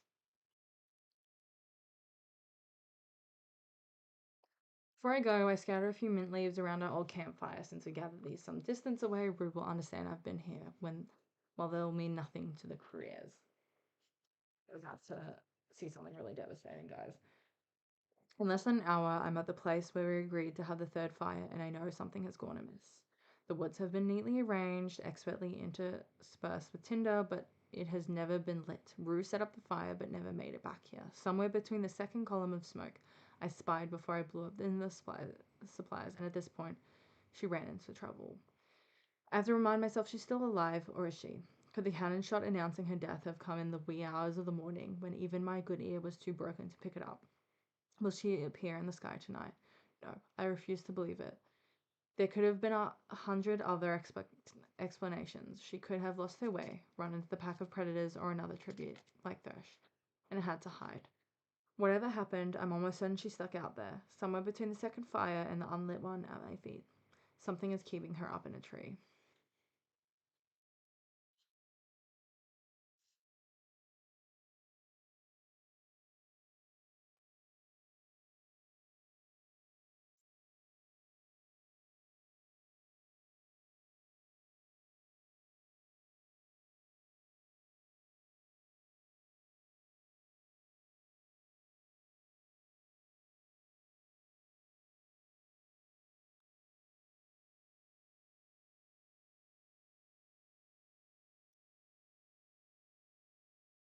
Okay, the note I've just made here is Katniss has amazing instincts, not just for hunting.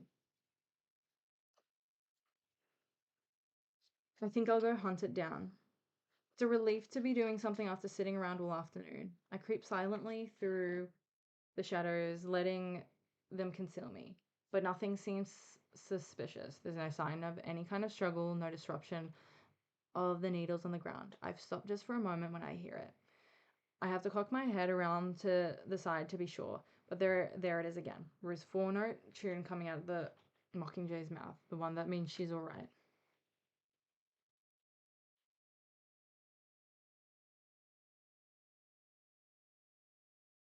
I grin and move in the direction of the bird. Another, just a short distance ahead, picks up on the handful of notes. Rue has been singing to them, and recently, otherwise they'd have taken up some other song. My eyes lift up in the trees, searching for a sign of her. I swallow and sing softly back, hoping she'll know it's safe.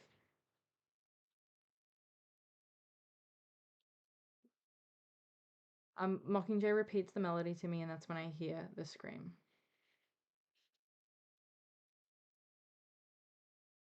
This is particularly devastating, this part of the book. I'm gonna have to stop it in the middle of this whole devastating part as well. Oh, I mean, it depends on how long the next chapter is. Um, what was I gonna write here?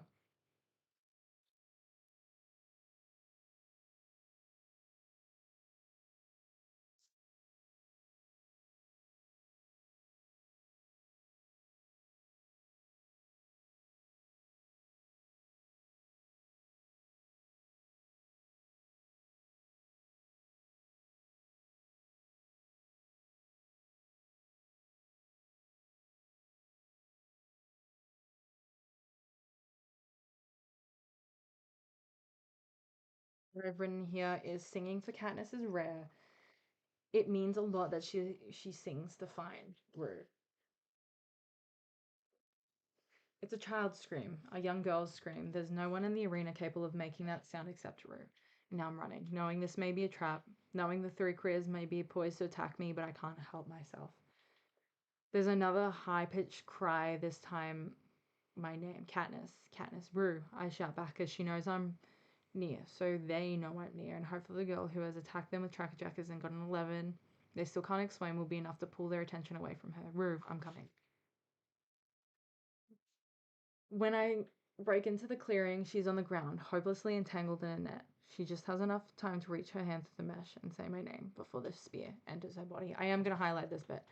Sorry, guys. I'm so sorry.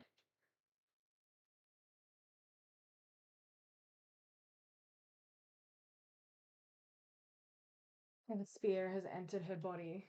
I don't know if I want to annotate this because, like, she's dead. Um, like, it's pretty bad that she got speared. Um, I just want to highlight it because this is Rue's death.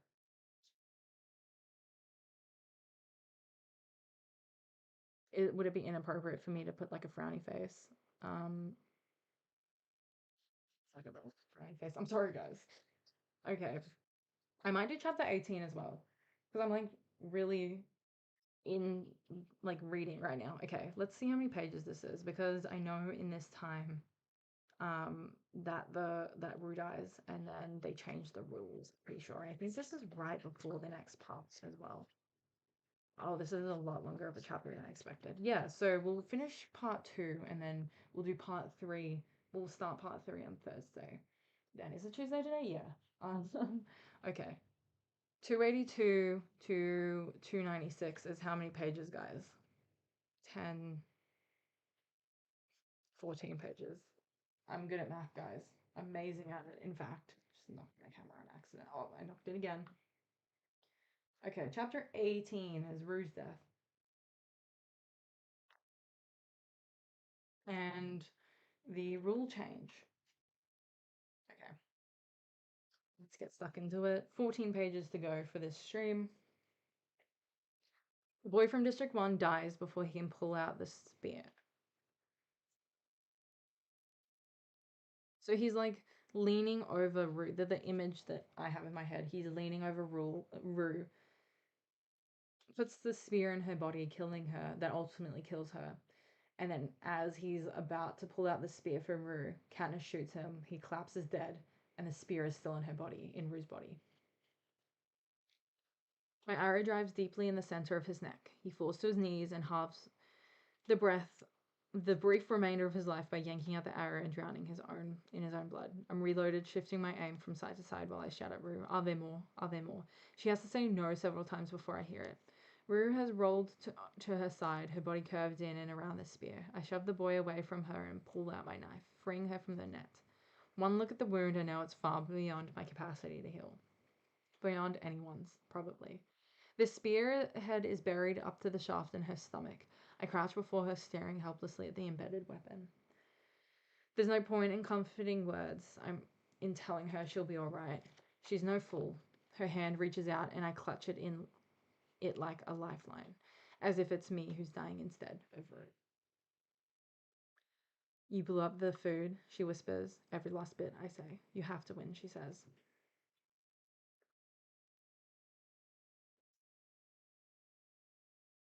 Just gonna highlight this.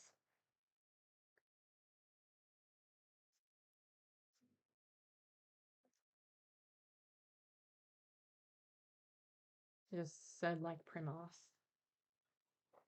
I'm going to win for both of us now. I promise. I hear a cannon and look up. It must be for the boy from District 1. Don't go. Rue tightens her grip on my hand.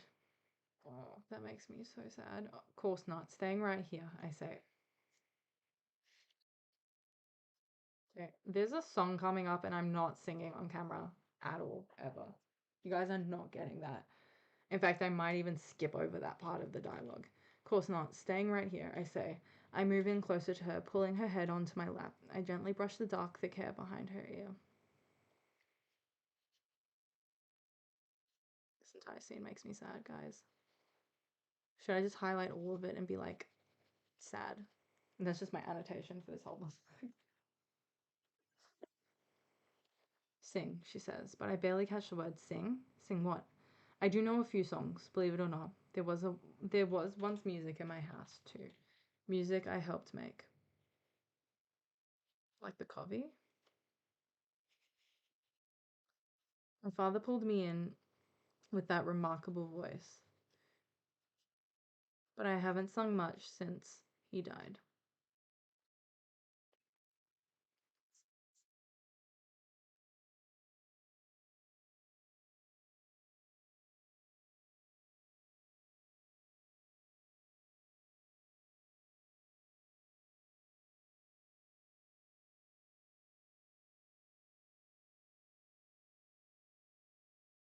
Covey lives through the evidence, which is what I've like written down there.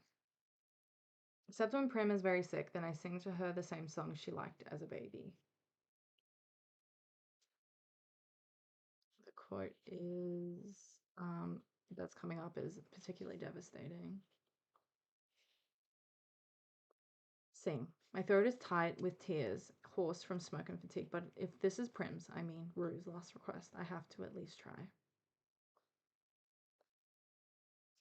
I know a lot of people see this quote and think like Janice is telling the story after all the events of the Hunger Games have happened, and people think that it's Katniss's wires crossing and being like, well, I couldn't give Prim's last request to her, but I gave Rue's last request. The song that comes from me is a simple lullaby one we sing fretful, hungry babies to sleep with. It's old, very old, I think, made up long ago in our hills. What my music teacher calls a mountain air. But the words are oh, she has a music teacher still. Sorry, it just like occurred to me that she's like a normal like kind of with propaganda mixed in a normal like high school student in District 12. But the words are easy and soothing, promising tomorrow will be more hopeful than the awful piece of time we call today. I gave a small cough, swallowing hard, and began.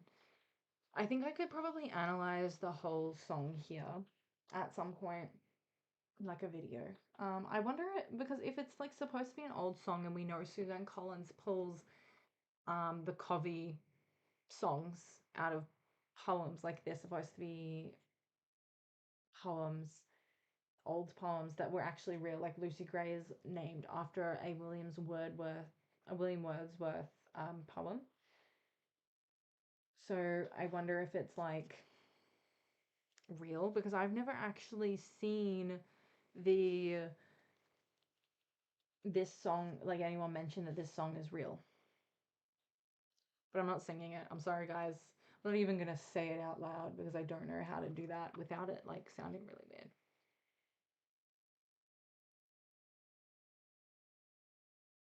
Right. Rue's eyes have fluttered shut. Her chest moves, but only slightly. My throat releases the tears and they slide down my cheeks. But I have to finish the song for her. The final lines are barely audible.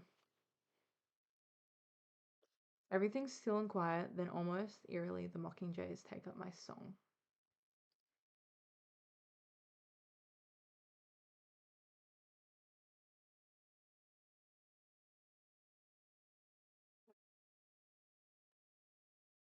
This has made me think this part of Sejanus's death with the Jabberjays.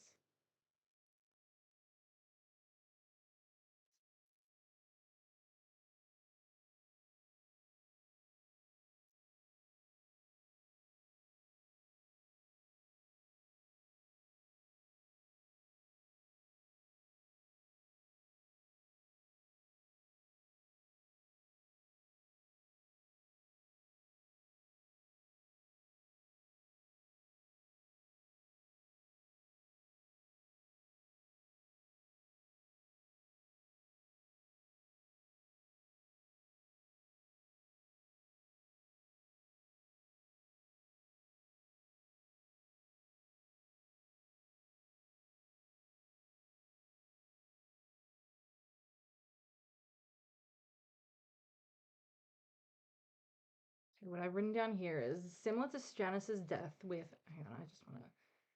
Similar to Sejanus's death with the Jabberjays, but with a different atmosphere and tone. Because obviously St. Janus was killed for treason.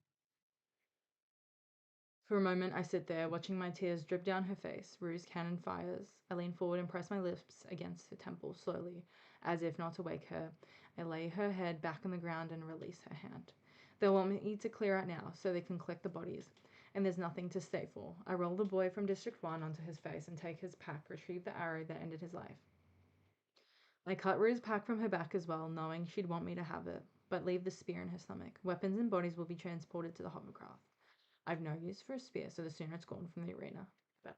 I can't stop looking at Rue, smaller than ever, a baby animal curled up in a nest of netting. I can't bring myself to leave her like this, past harm, but seeming utterly defensive. I'm gonna highlight this part, and then I'm gonna make a note over the next page about this being Katniss's first act of public rebellion, to my recollection, at least. But this is when also Rue becomes the Mockingjay and prompts District 11 to rebel. So to hate the boy from District 1, who also appears so vulnerable at death, seems inadequate. It's the capital I hate for doing this to all of us. And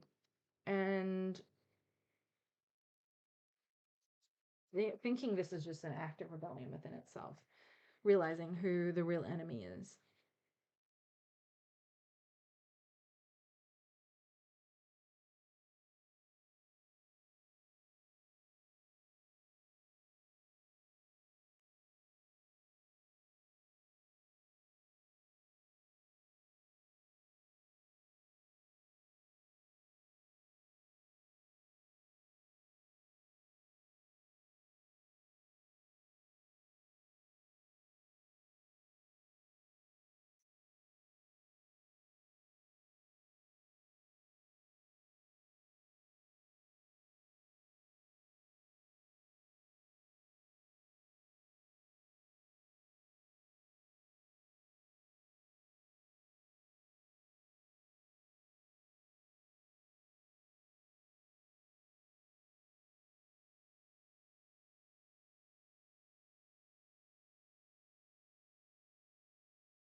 What I've written down here, thinking this is an act of rebellion within itself.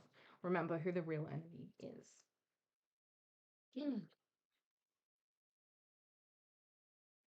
Gale's voice is in my head, his ravings against the capital no longer pointless, no longer to be ignored. Rue's death has forced me to confront my own fury against the cruelty, the injustice they inflict upon us. But here, even more strongly than at home, I feel my impotence. There's no way to take revenge on the capital, is there? See, the thing is, Hamish didn't teach her about painting a poster. Oh my god, Hamish, you did her so dirty in not teaching her anything. I'm going to highlight this whole thing because it's very important. And Gale's rage here is also something that rings in Katniss's mind, because there are points in time where Katniss is definitely very similar to Gale in that way that it's pointed out explicitly at the end of Mockingjay, like his anger kindled by or his fire kindled by rage and hatred, I think the quote is. I don't remember the exact quote. But here, that Gale and Katniss are very similar in thinking as well.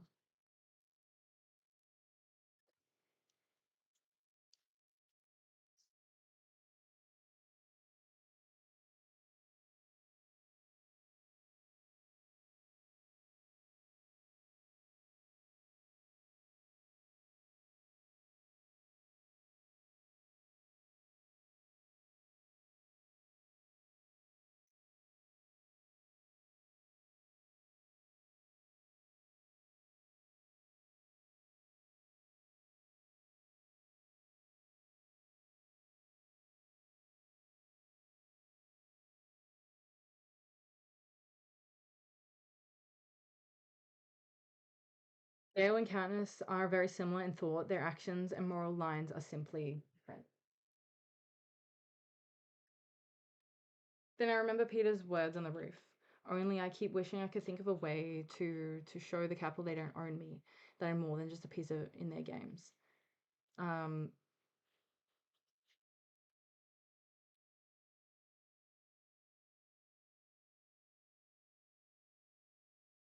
I understand, and for the first time, I understand what he means. I'm going to write a note here. All of Katniss's experiences lead up to this moment.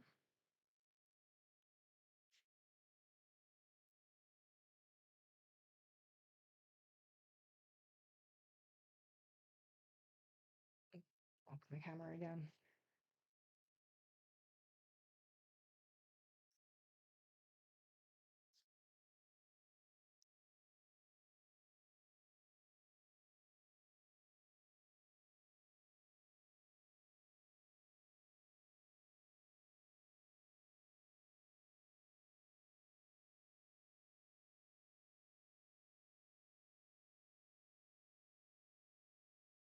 All of Katniss's experiences and relationships lead to this moment. I want to do something right here, right now, to shame them, to make them accountable, to show the capital that whatever they do or force us to do is a part of there is a part of every tribute they can't own. That Rue was more than a piece in their games, and so am I.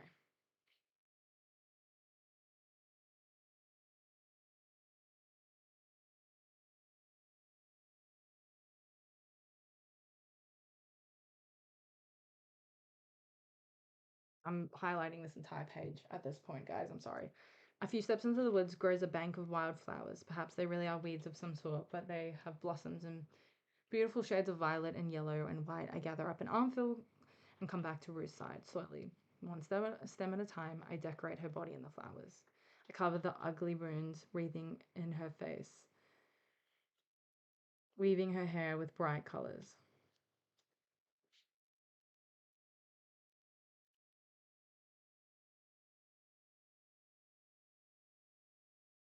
I'm gonna make a note here.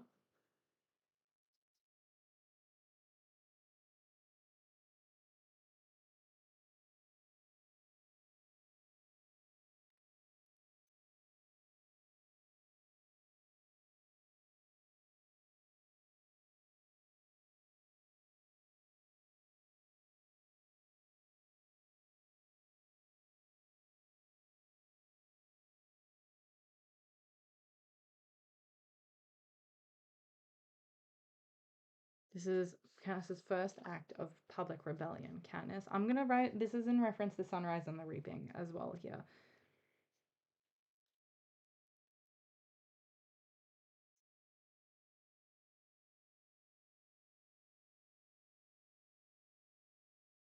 Katniss is painting her poster. Same way Haymitch did. Oh, that writing is a bit wonky, but oh well. That's fine. They'll have to show it, or even if they choose to turn the cameras elsewhere at this moment, they'll have to bring them back when they collect the bodies. And everyone will see her then and know I did it. I step back and take a last look at Rue. She could really be asleep in the meadow after all. Bye, Rue, I whisper. I press the three middle fingers on my left hand against my lips and hold them out in her direction. Then I walk away without looking back.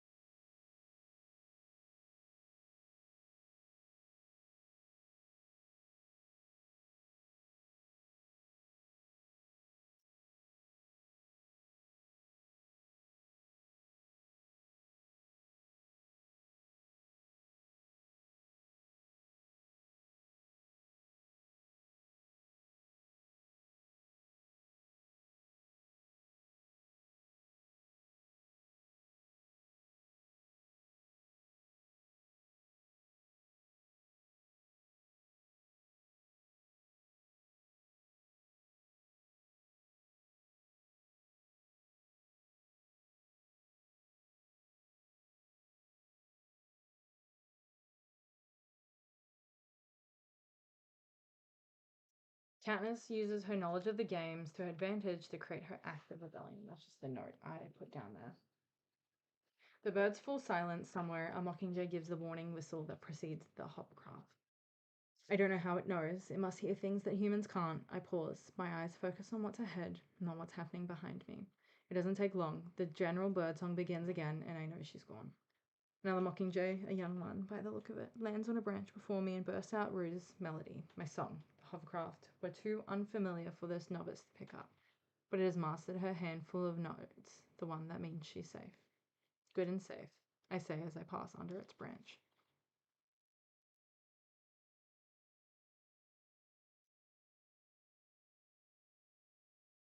Because in death, she's safe now.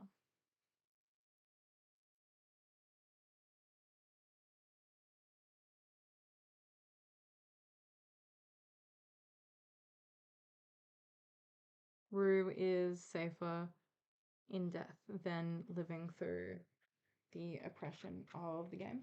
Wow, I've highlighted most of these 2 pages, guys. My bad.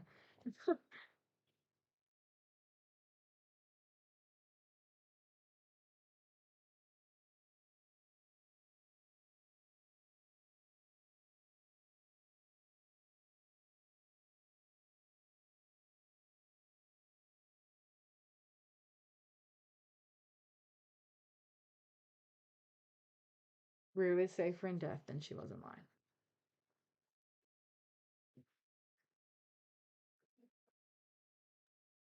We don't have to worry about her now. Good and safe. I've nowhere to go. The brief sense. Hang on, I just wanted to highlight that as a part of the rest of quote I highlighted before. I have no idea where to go. The brief sense of home I had that one night with Rue has vanished. My feet wander this way and that until sunset. I'm not afraid, not even watchful, which makes me an easy target, except I'd kill anyone I met on sight. Without emotion or the slightest tremor in my hands, my hatred of the capital has not lessened. My hatred of my competitors in the least. Especially the Krias. They, at least, can be made to pay for Rue's death. No one materializes though. There aren't many of us left, and it's a big arena. Soon they'll be pulling out some other device to force us together. But there's been enough gore today. Perhaps we'll even get to sleep. I'm about to haul my packs into a tree to make camp when a silver parachute floats down and lands in front of me. A gift from a sponsor. But why now? I've been in fairly good shape with supplies. Maybe Hamish noticed my despondency and is trying to cheer me up a bit.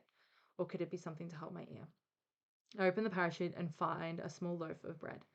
It's not the fine white capital stuff. It's made of dark ration grain, shaped in a crescent. If we remember from Catching Fire as well, that um, Hamish is actually friends with what is his name? It's not Cedar, the other one. The District 11 tribute the Victor that's reaped into the second quarter quell and he dies in the games.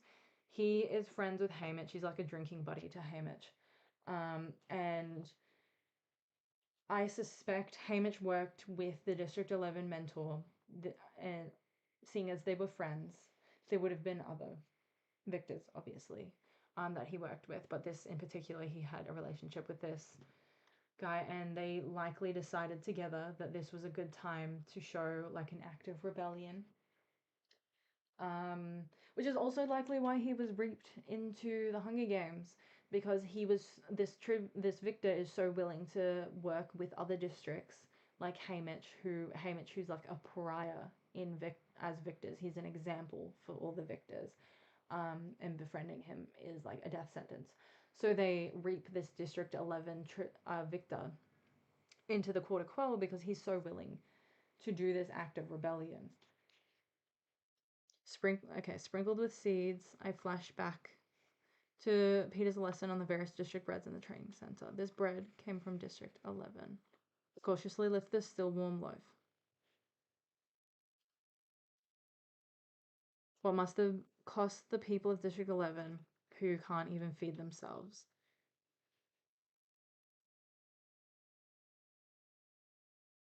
How many would it have taken to scrape up a coin to put in the collection for this one loaf?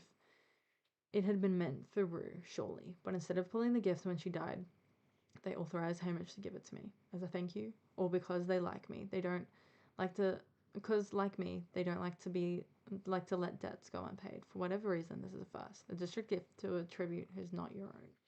I'm just gonna highlight this whole thing. I'm obsessed with highlighting things, guys. Leave me alone.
This is an act of rebellion from multiple people, District 11, District 11 mentors, and Hamish, all to show kindness for protecting Rue.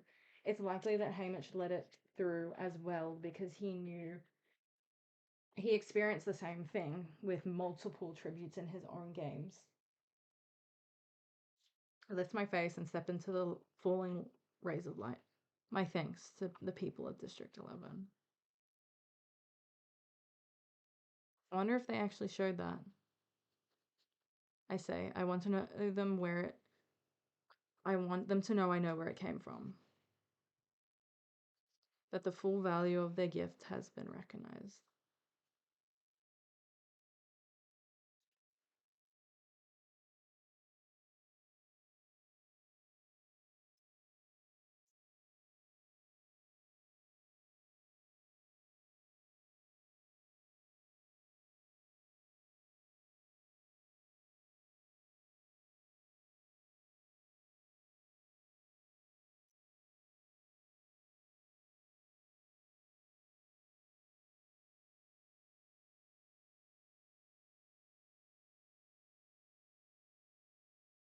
I wonder if the capital actually showed this part. This is what I've written down.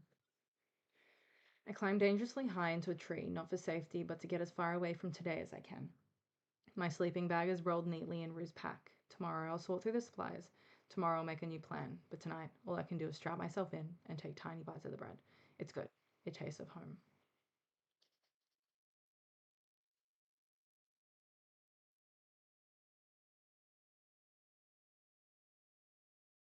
Soon the seals in the sky and the anthem plays in my right ear. I see the boy from District 1, Rue. That's all for tonight. 6 of us left, I think. Only 6. With the bread still locked in my hands, I fall asleep at once. That's so funny. Just very tired. Hmm.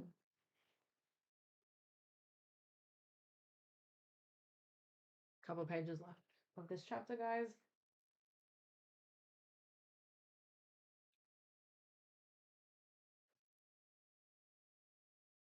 Sometimes when things are particularly bad, my brain will give me a happy dream. Again, knocking my goddamn camera. I visit with my father in the woods, an hour of sunlight and cake with Prim. Tonight it sends me Rue, still decked out in her flowers, perched in a high sea of trees, trying to teach me to talk to the mockingjays. I see no sign of her wound, no blood, just a bright, laughing girl. She sings songs I've never heard in a clear, melodic. Oh, I can't say that. I'm just moving on. Voice on and on through the night. There's a drowsy in between period where I can hear the last few strains of her music, although she's lost in the leaves. When I fully awaken, I'm momentarily comforted. I try to hold on to the peaceful feeling of that dream, but it quickly slips away, leaving me sadder and lonelier than ever. I'm gonna highlight all of it. I'm sorry. I'm sorry. I'm sorry. I'm sorry. You're gonna have to deal with that, guys. I'm sorry. Because I think it's cute. Leave me alone.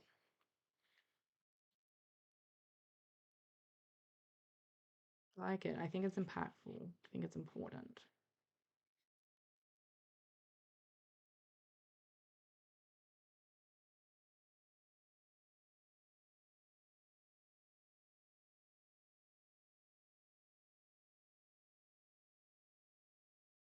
Heaviness infuses my whole body, as if there's liquid lead in my veins. I've lost the will to do the simplest tasks, to do anything but lie there, staring unblinkingly through the canopy of leaves. For several hours, I remain motionless.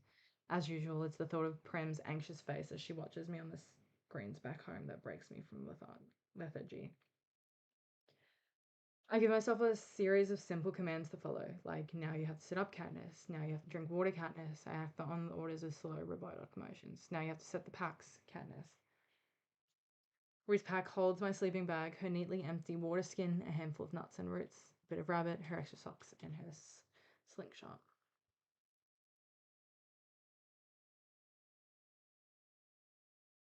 Highlighting this because this mentions food, this part as well. The boy from District 1 has several knives, 2 spearheads, a flashlight, a small leather pouch, a first aid kit, a full bottle of water, and a pack of dried fruit. Pack of dried fruit.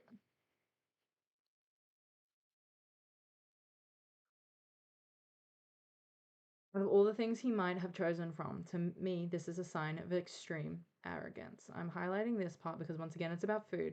And Candace explains why it's important to us in this next bit. Why bother to carry food when you have such a bounty back at camp? When you will kill your enemy so quickly you'll be home before you're hungry. I can only hope the other crews travelled so lightly when it came to food and now find themselves with nothing. I think it explains itself here, this paragraph. So I don't have to write like any sort of annotation, but it's once again, it's all about food, the Hunger Games. And the people who don't put, oh, maybe I will put an annotation, I just had a thought. People who don't put food first and focus on it lose the Hunger Games.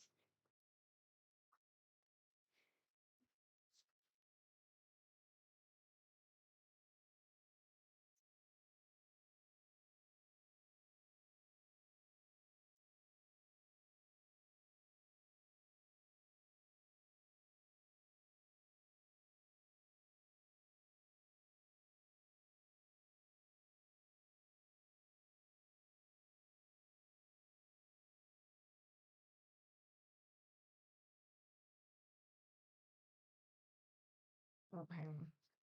I'm going to write something else here.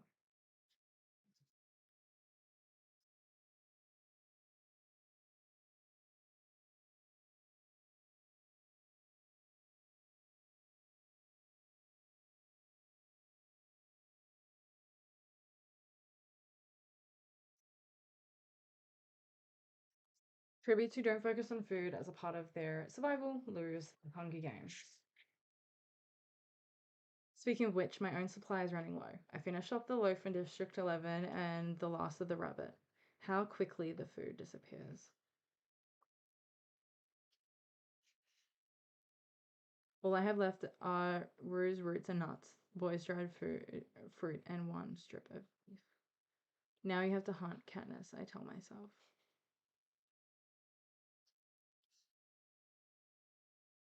All about food this page. I immediately consolidate the supplies I want into my pack after I climb down the tree. I conceal the boys' knives and spearheads in a pile of rocks so no one else can use them. I've lost my bearings, what with all the wandering around I did yesterday evening, but I try and head back into the general direction of the stream. I know I'm on course when I come across Rue's third unlit fire. Shortly thereafter, I discover a flock of grooslings perch in the trees and take out three before they know what hit them. I return to Rue's signal fire and start it up. Why not care about excessive, not caring about the excessive smoke? Where are you, Cato? I think as I roast the birds and Rue's roots. I'm waiting right here. Once again, this is also about food, and Katniss's more.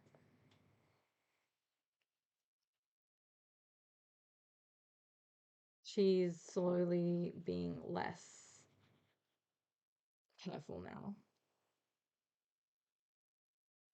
um, because she doesn't care now that Rue's dead. She can just take out Cato quickly.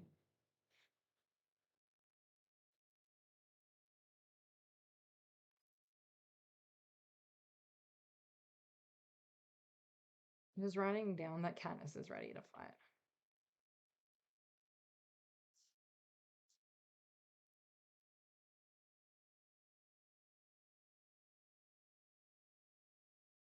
How that Rue is gone. Who knows where the careers are now? Either too far to reach me or too sure this is a trick, or is it possible too scared of me? They know I have the bow and arrows, of course. Cato saw me take them from Glimmer's body. But have they put two and two together yet? Figured out I blew up the supplies and killed their fellow career.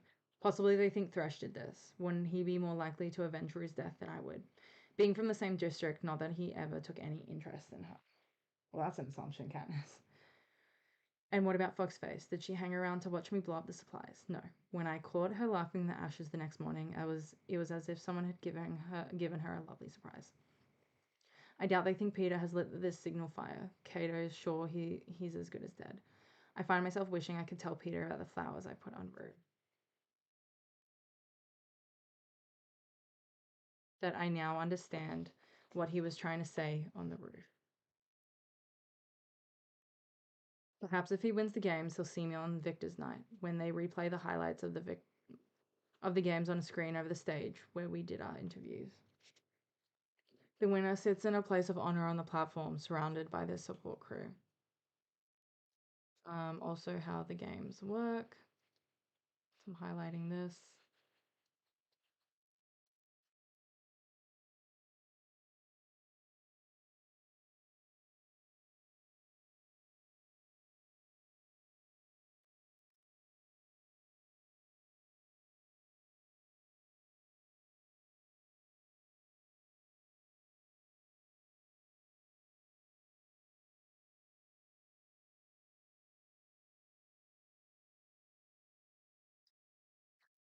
That's what I've written down there. But I told Rue I'd be there for both of us, and somehow that gives me more. That seems even more important than the vow I gave Prim. Wow, because Rue is dead.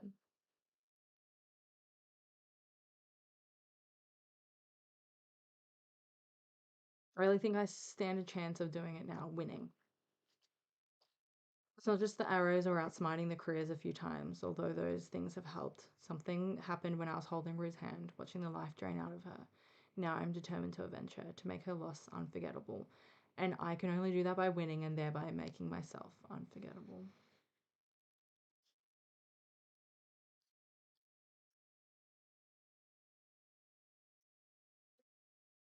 I'm going to continue highlighting as much as I can because I have an obsession with highlighting things. I want to say that so many times during my streams. Overcook the birds. Okay. Geez, someone honking outside. I overcook the birds, hoping someone will show up to shoot, but no one does.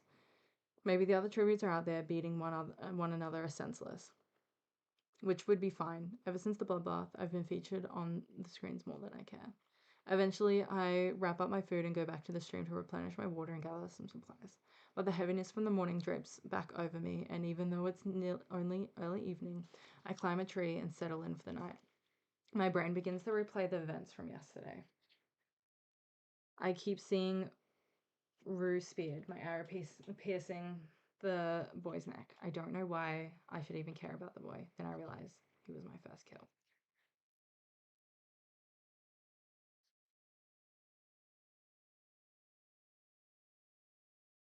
Along with other statistics that they report to help people place their bets, every tribute has a list of kills. I guess technically I'd be credited for Glimmer and the girl from District 4 too, for dumping that nest on them, but the boy from District 1 was the first person I knew would die because of my actions. Numerous animals have lost their lives at my hands, but only one human. I hear Gal saying, how different can it be?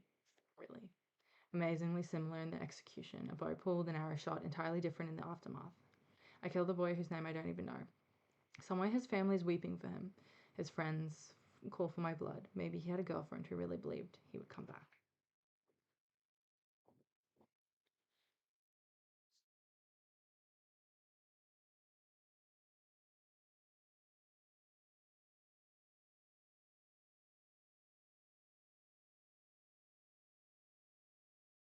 I've written this quote, this annotation a couple times in the book, but I'll read it out in a minute once I've finished writing it.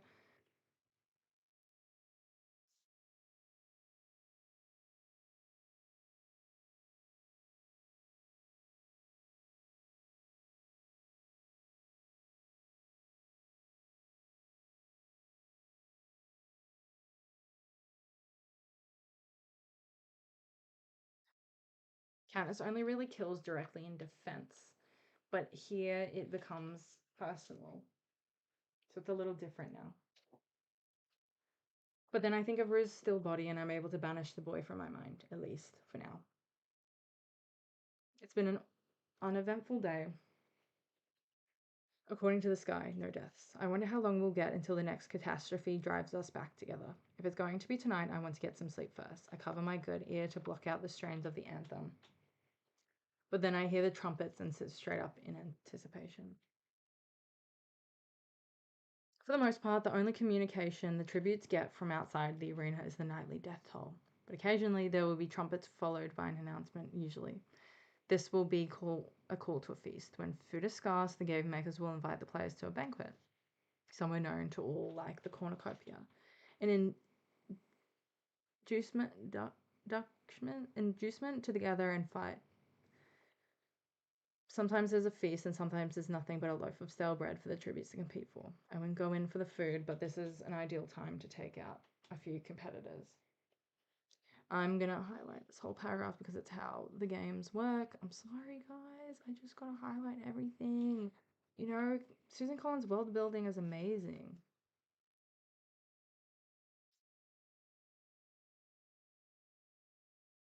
If only I got better at like highlighting in a straight line.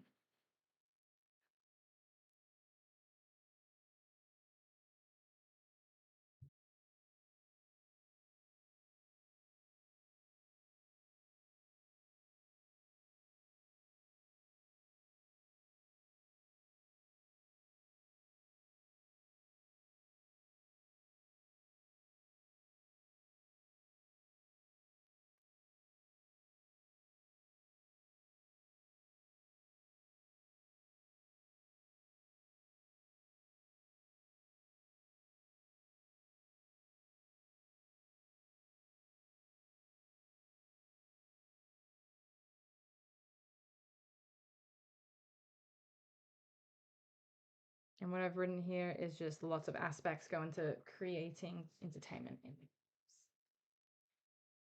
All right, Claudius Templesmith's voice. I'm just gonna booms from down overhead, congratulating the 6 of us who remain, but he is not inviting us to a feast. He's saying something very confusing. There's been a rule change in the games. A rule change. That in itself is mind-bending, since we don't really have any rules to speak of except don't step off your circle in 60 seconds and the unspoken rule about not eating one another. Under the new rule, both tributes from the same district will be declared winners if they are the last two alive. Claudius Templesmith pauses as if he knows we're not getting it and repeats the change again.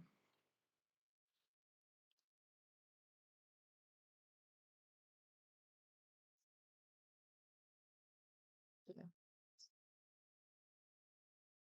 Well, it bled through a bit. There's highlighting. Right. The new sinks in. The tributes can win this. 2 tributes can win this year if they're from the same district. Both can live. Both of us can live. Before I can stop myself, I call out Peter's name. She does not think twice about this. I'm just gonna write that down.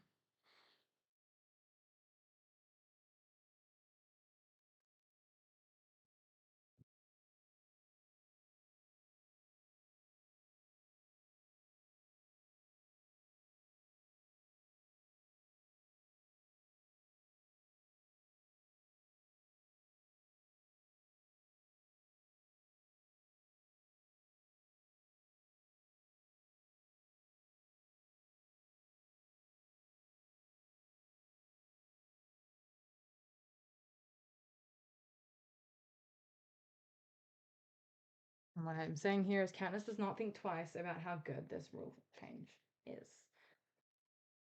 Part 3, The Victor, Chapter 19. Now that's where we're up to for Thursday's stream. And that's the end of this stream today. I live stream every Tuesday and Thursday, and usually we do maybe like 2 chapters, but today we did 3 chapters because I had the time to do that. You guys will see that I schedule streams. It'll be around about the same time on Thursday. So stay tuned for part 3 and chapter 19 for next stream. If you like this video, please like and subscribe and annotate along with me for the rest of the series if you guys would like to. But yeah, hopefully you guys enjoyed. But that is it for today's stream. I'll see you guys in the next one. Bye.